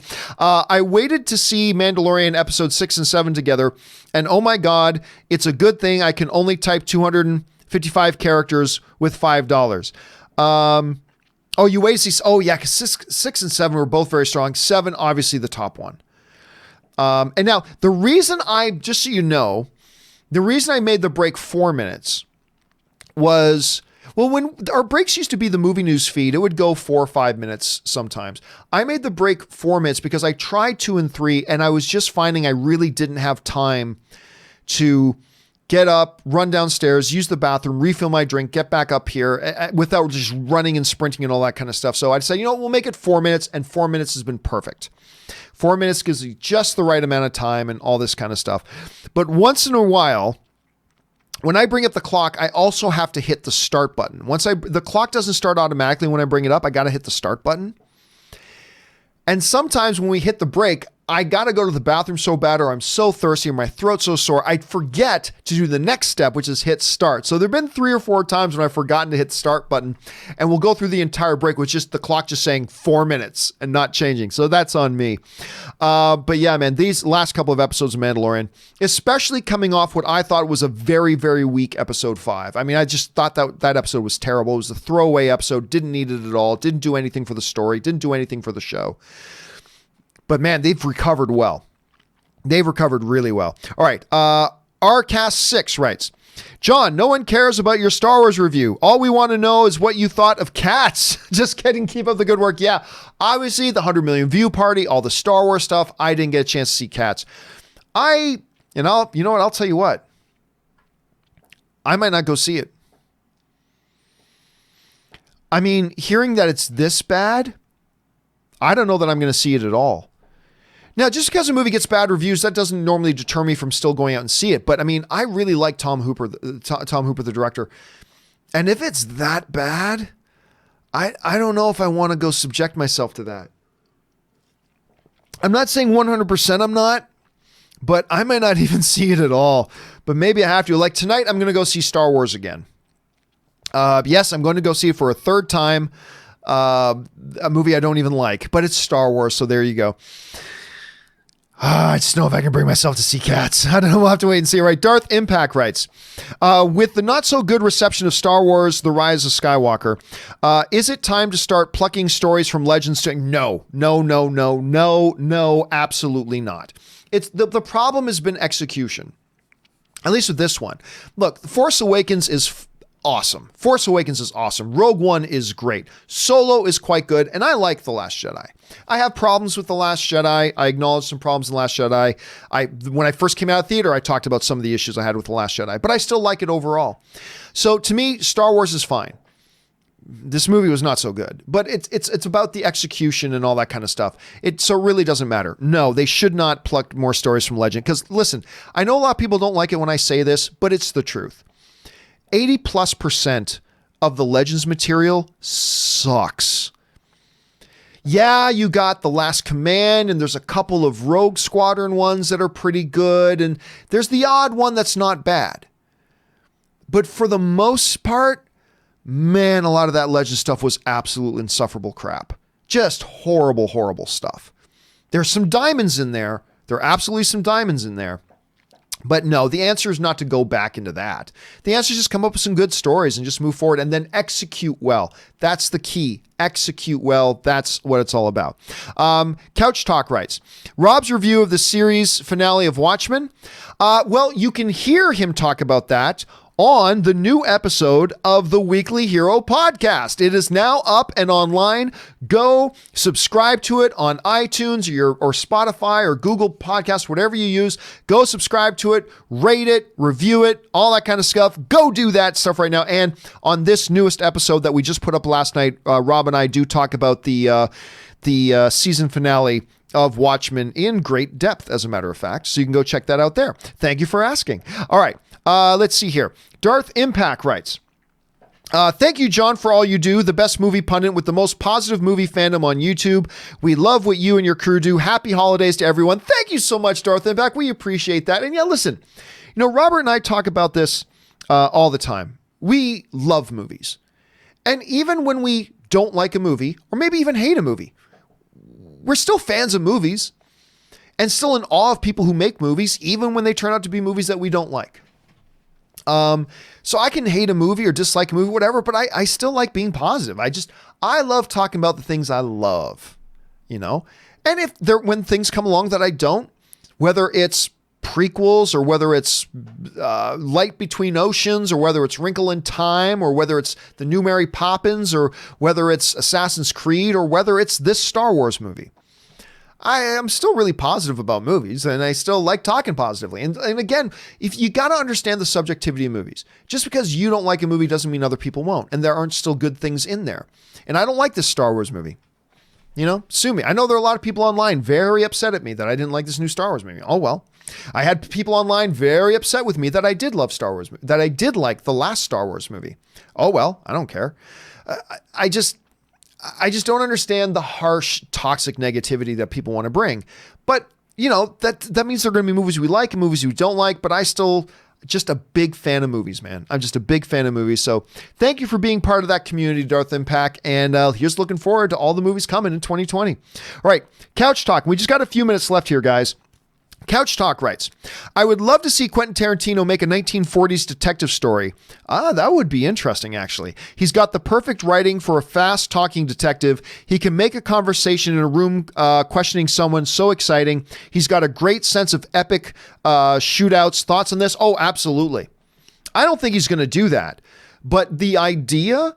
Like if they came out tomorrow and said Quentin Tarantino's going to be doing like a gumshoe movie, he's going to be doing like like a Private Eye, old style 1940s, 50s kind of Private Eye movie, I'd be totally down for that.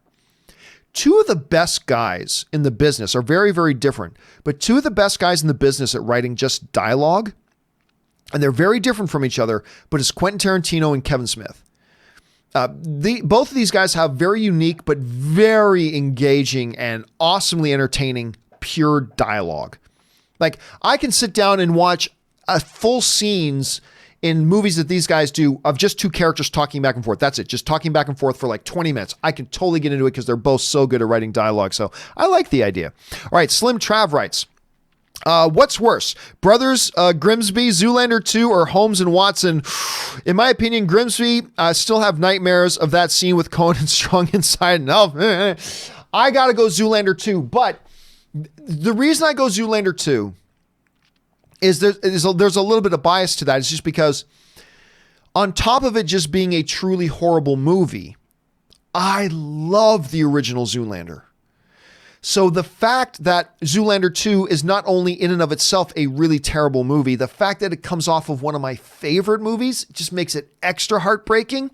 So for me, I mean, hey, all three of them, I'm with you on all three. But for me, I got to go Zoolander 2, unfortunately. All right, Andrew Ortiz writes, "Hey, John, I attended your 100 million view party and was inspired by your stories. Sadly, my bag was stolen." Oh, no. Sadly, my bag was stolen on the bus on my way home, and my free t-shirt, we gave out free t-shirts to everybody who came. And my free t-shirt with it. I was sad. Any chance you can mail me a new one? I was the engineer family. Oh, I think they're all spoken for. I'll double check, but I think they're all spoken for now. We only made a certain limited amount because they cost money for me to make them. We only made a certain limited amount. That sucks, dude. Listen, I'll look into it, but I can make no promises. But listen, thank you for coming to the event, though, and I'm glad you were there, and I'm glad you had a good time. I'm really, really sorry about the t-shirt thing. That really was, and whatever else you had in your bag. I mean, that sucks, man. You probably had more valuable things in your bag than just my stupid t-shirt. But I'll see what I can do, but I no promises because I think they might all be spoken for. So sorry to hear about that, dude. All right, Darth Sidious writes, "Hi, John and crew. Chris, if you're still here, and unfortunately Chris is now gone. When John gets to me, I'm just wondering if you've gotten around to watching Galactic Football yet. It's an anime I recommended to you on Twitter. Again, unfortunately, she's not here for that. But by all means, listen, I know Chris looks at her Twitter. I know she is one of these people who checks her Twitter all the time. So just go ahead. Pardon me, guys. Send her a message on Twitter. Follow up with her, and maybe she'll be able to get back to you on that." Sidious also then writes, "Hey, John and crew, I'm just wondering if literary agents look for people with university." Oh, so you misspelled university. University/college degrees, because if it is how it's done, then I don't really have a chance of becoming an actor.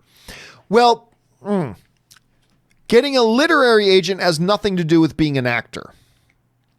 Getting a literary agent has nothing. A literary agent is if you're a writer. You're looking to get a talent agent, right? So that's different from a literary agent. So a literary agent is somebody you need to get if you want to write novels or write screenplays or whatever. You want that type of an agent. If you want to be an actor, that's a different sort of thing. The answer as far as acting goes, I don't think you need to have, I mean, it doesn't hurt. Like Aaron has got this extensive theater, college, university training background on her resume. That all helps. But you don't have to have that in order to get an agent, but you do have to be great. Getting an agent in Hollywood is ridiculously difficult. I mean, I've had actress friends who were in this town for like 6 years, and they're training and working and working and training and training and working. And after 6 years, still couldn't get an actual agent, at least not even a remotely decent one. And they eventually, gave up and left LA. So getting an agent is really tough. A literary agent, I can tell you right now, I'm just going to give you a hard time, Darth Sidious, because you're my film loving brother. I'm going to give you a hard time. Don't write to a literary agent and misspell university, because that might be a strike against you, my brother, if you do. So just double check on that. But again, literary agent and an acting agent are two totally different things. So I need to know which one you're talking about. Serenity Lotus writes, "Baby Yoda meets Baby Groot what if episode." There you go. I mean, they both belong to Disney. Make that what if episode. All right. Matthew Melagrano just sends in a super chat to be supportive. Thank you, Matthew. Adam K writes, "Is it fair to call Rise of Skywalker way more divisive than The Last Jedi?" You can't say until the audience sees it. Can't say until the audience sees it. So I don't know. I don't think it will be. Honestly, we haven't seen it yet. I suspect when the verified audience rating comes out on Rotten Tomatoes, I suspect you're going to see more people liked it than disliked it. So I'm not sure, but again, it's impossible. It's not fair to call it more divisive when the audience hasn't watched it yet. Like, it opens today, so let's wait and see on that. Jacob Silvers writes, Tenet trailer just dropped. Yep, we talked about it a little while ago. I thought it was good. For a first trailer, I thought it was great. Danny D writes, "Hey, John, had a great time at the 100 million view party with my wife. Met the whole crew. Thank you for the experience. Quick one for fun. What will Baby Yoda's first words be?" Ooh. Huh. Well, I mean, to be clear, first of all, thank you for coming to the party, Danny. Appreciate that. Well, to be clear, I don't think we're going to hear Baby Yoda's first words in this season. So I don't think we only got one episode left, unfortunately, and I don't think we're going to hear him talk. But if we go into season 2 and it begins, maybe there's going to be a heartwarming moment where he says "Dada." There we go. I say there's going to be a heartwarming moment where he looks at him and says "Dada." That's what I think. That's going to be the first words. I don't know that for sure, but I'm just taking a guess. Anyway, thanks for the Danny. Thanks for being at the party, man. All right. ArtCast6 writes, the Nolan Tenet trailer just dropped and it looks amazing. Does look really, really good. Vincent Vasquez Spoonsler writes, have you watched Weeds? Love that show. Thanks for all. Yeah, it's been a long time and I didn't watch all of it, but I liked what I saw. It was good. And I remember the lead girl in it, who then went on to be in Red. And I'm forgetting the actress's name, but she was in Red with John Malkovich and Bruce Willis. I love that movie. And why am I forgetting Dredd's name? Oh my God, I'm freezing on the actor's name. Why? I love this guy. Why am I freezing on his name? Anyway, whatever. So she was in that as well. So yeah, I dug the show. I wasn't a diehard fan of it. I didn't watch all of it, but I remember liking what I saw of it at any rate. Let's see. James Argento writes, Mando prediction, Ming-Na will be in the last episode. I thought they made it pretty clear she was dead. I think they made it pretty clear she was dead. But, I mean, I don't know. Maybe. I mean, Ming-Na was at the, for some reason, I'm always seated by Ming-Na when I'm at these premieres.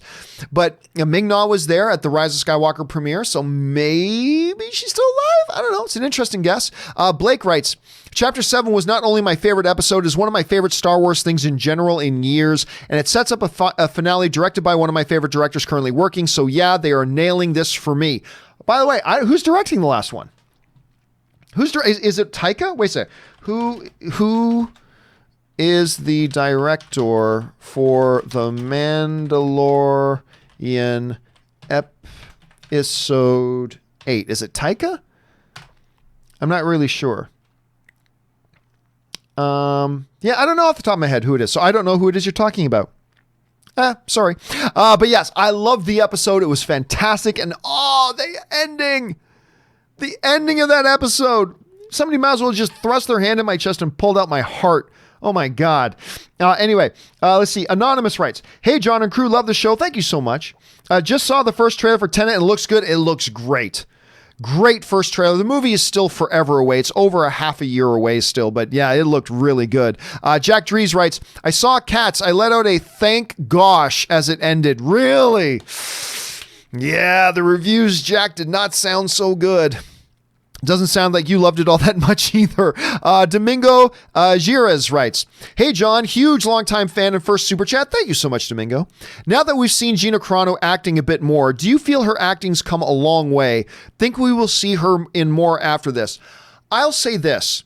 I'm not going to say I think her acting has come a long way, but it's definitely improved. And like when we saw her in, I think the name of her first episode was Sanctuary. When we saw her in Sanctuary, that episode of Mandalorian, I said, this is the best I've ever seen her.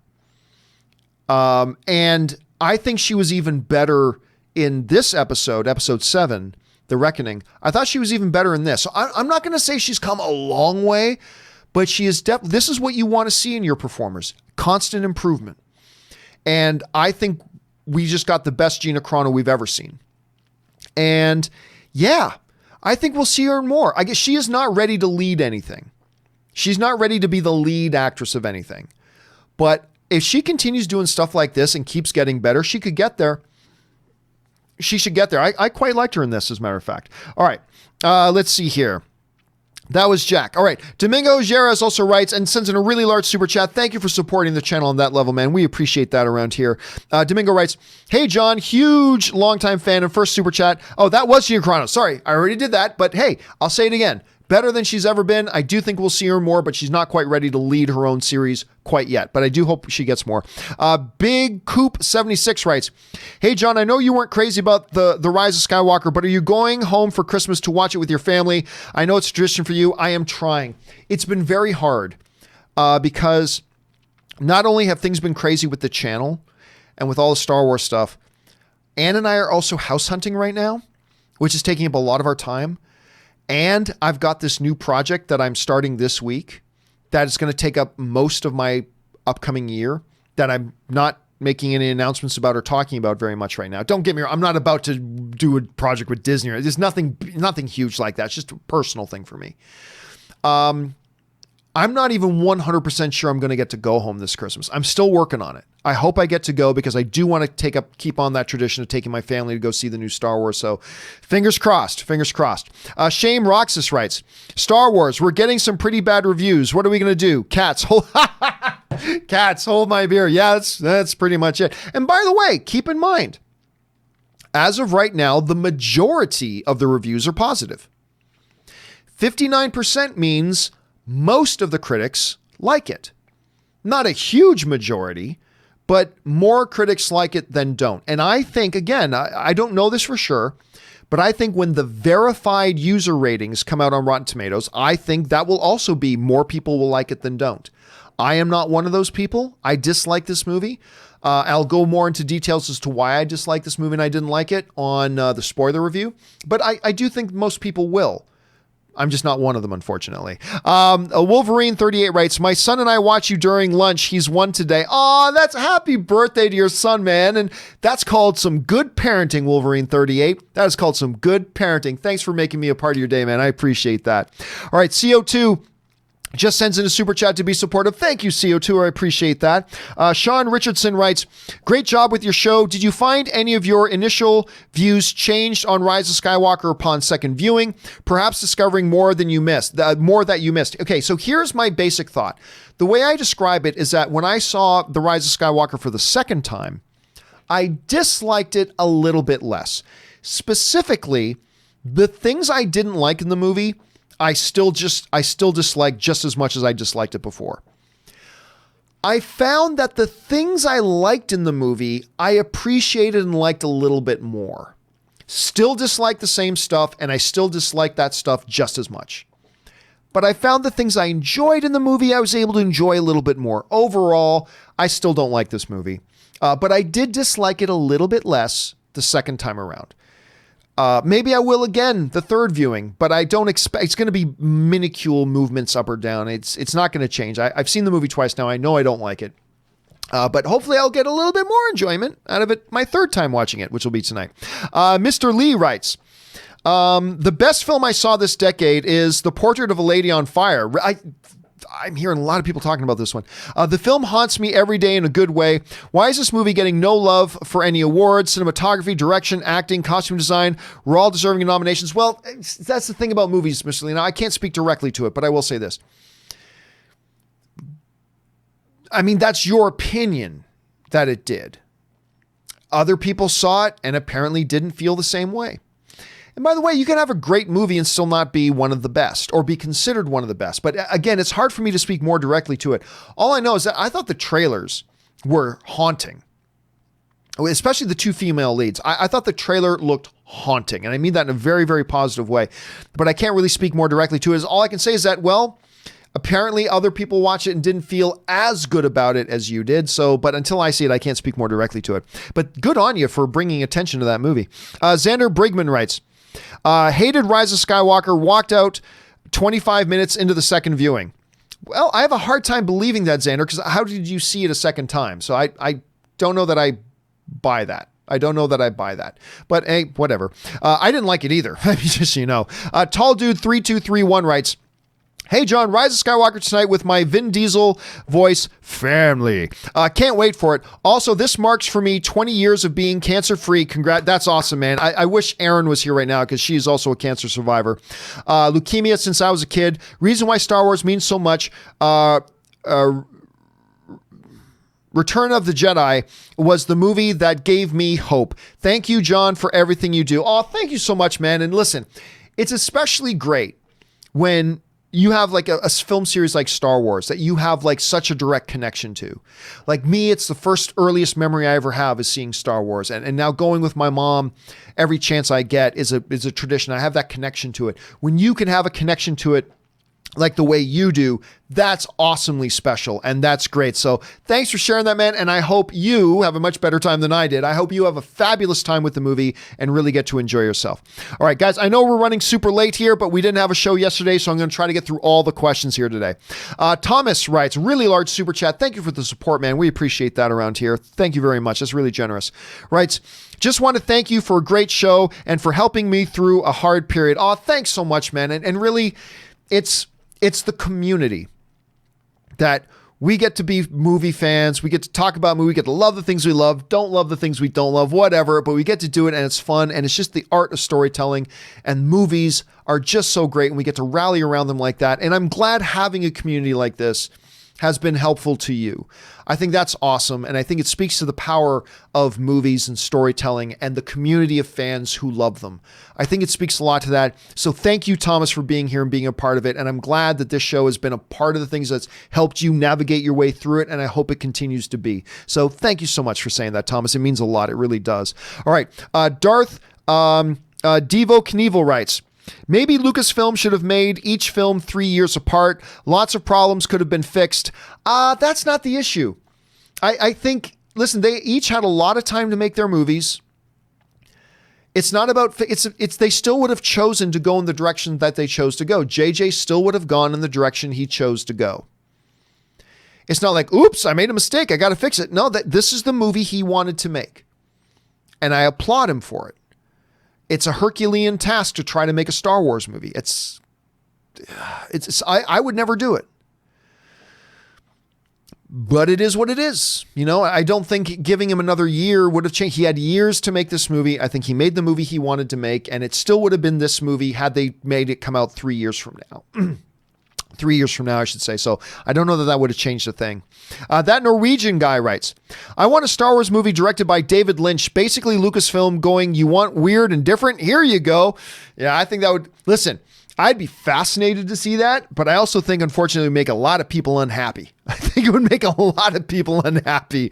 But, you know, we've talked about that, right? We've talked about that on the show before. It was months ago, but, you know, Rob and I talked about, like, what would a David Lynch directed Star Wars movie be? I don't think it's one that a lot of Star Wars fans would like, to be honest with you.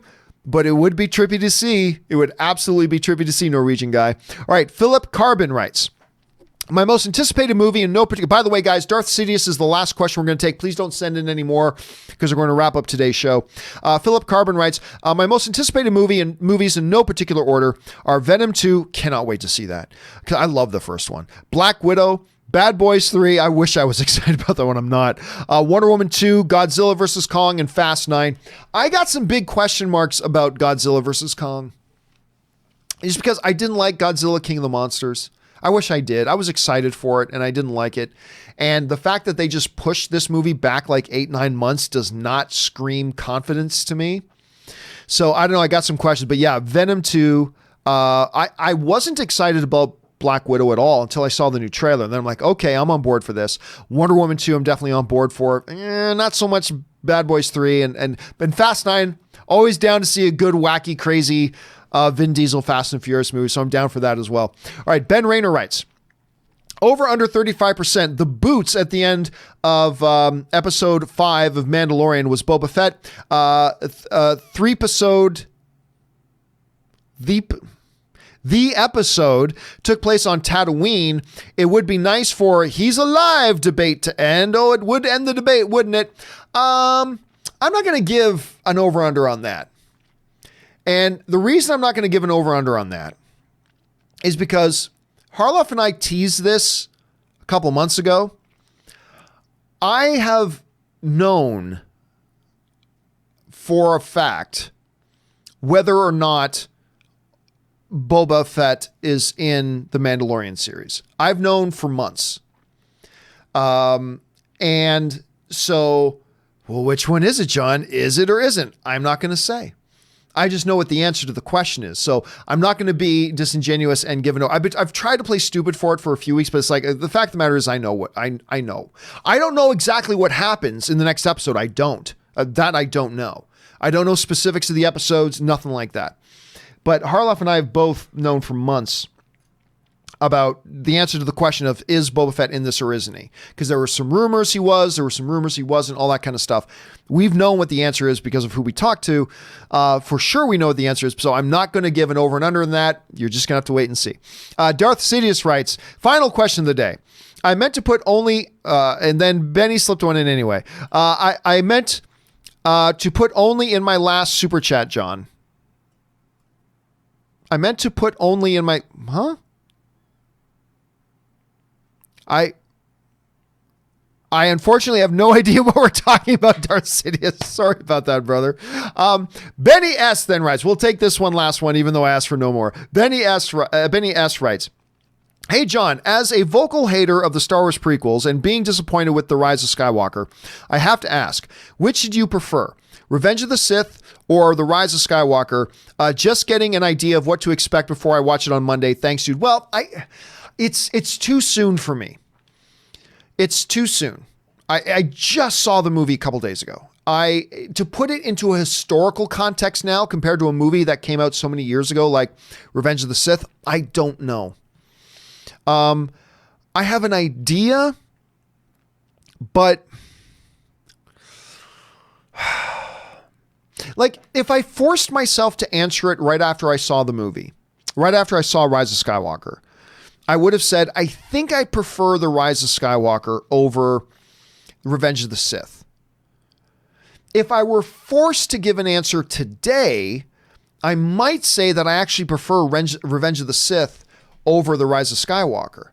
But I honestly, my answer is I don't answer right now. I need to simmer on it for another couple, before I try to put it in any type of historical context. I need more time to simmer on it. So I'm not really sure. But the fact that I'm so uncertain at least tells you that it's close to me. It's close between the two. So, and I never would have thought that. Going into a new Star Wars movie, I never would have thought I'd see another Star Wars movie that I would rank it close to Revenge of the Sith, which I don't like. It's the best of the prequels. Revenge of the Sith is clearly the best of the prequels. But, yeah, it's close. I don't know. I have to wait and see. All right, guys. That will do it for today's 3+ hour edition. Again, I know we didn't have a show yesterday, so we went a little bit extra long today. Today's 3-hour episode of the John Campea Show. Thank you guys. My voice is killing me. Thank you guys so much for being here and being part of the show today. I'm going to go watch Rise of Skywalker again for the third time. Maybe I'll dislike it a little bit less this time around. I don't know. We'll have to wait and see. But I hope you guys, with all the plans you guys have to go see it, I hope you guys have a marvelous time. Some of you guys, some of our international friends had a chance to see it already and they liked it, and that's awesome. And I hope you love it too. Don't forget, guys, Sunday, we will have our spoiler review. Make sure you join us for that. We'll have our full open spoiler discussion on Sunday. I'll be able to go more into details about the things I liked and didn't like about it. Of course, tomorrow, the John Campea Show returns tomorrow with me and Robert Meyer Burnett. Make sure you guys join us for that as well. And then a little bit later, either today or tomorrow, keep your eyes open for the 100 million view party video. Keep your expectations low. It's shot on a cell phone. It's kind of shaky, but hey, a lot of you guys wanted to see it anyway, so I'll make sure I put it up.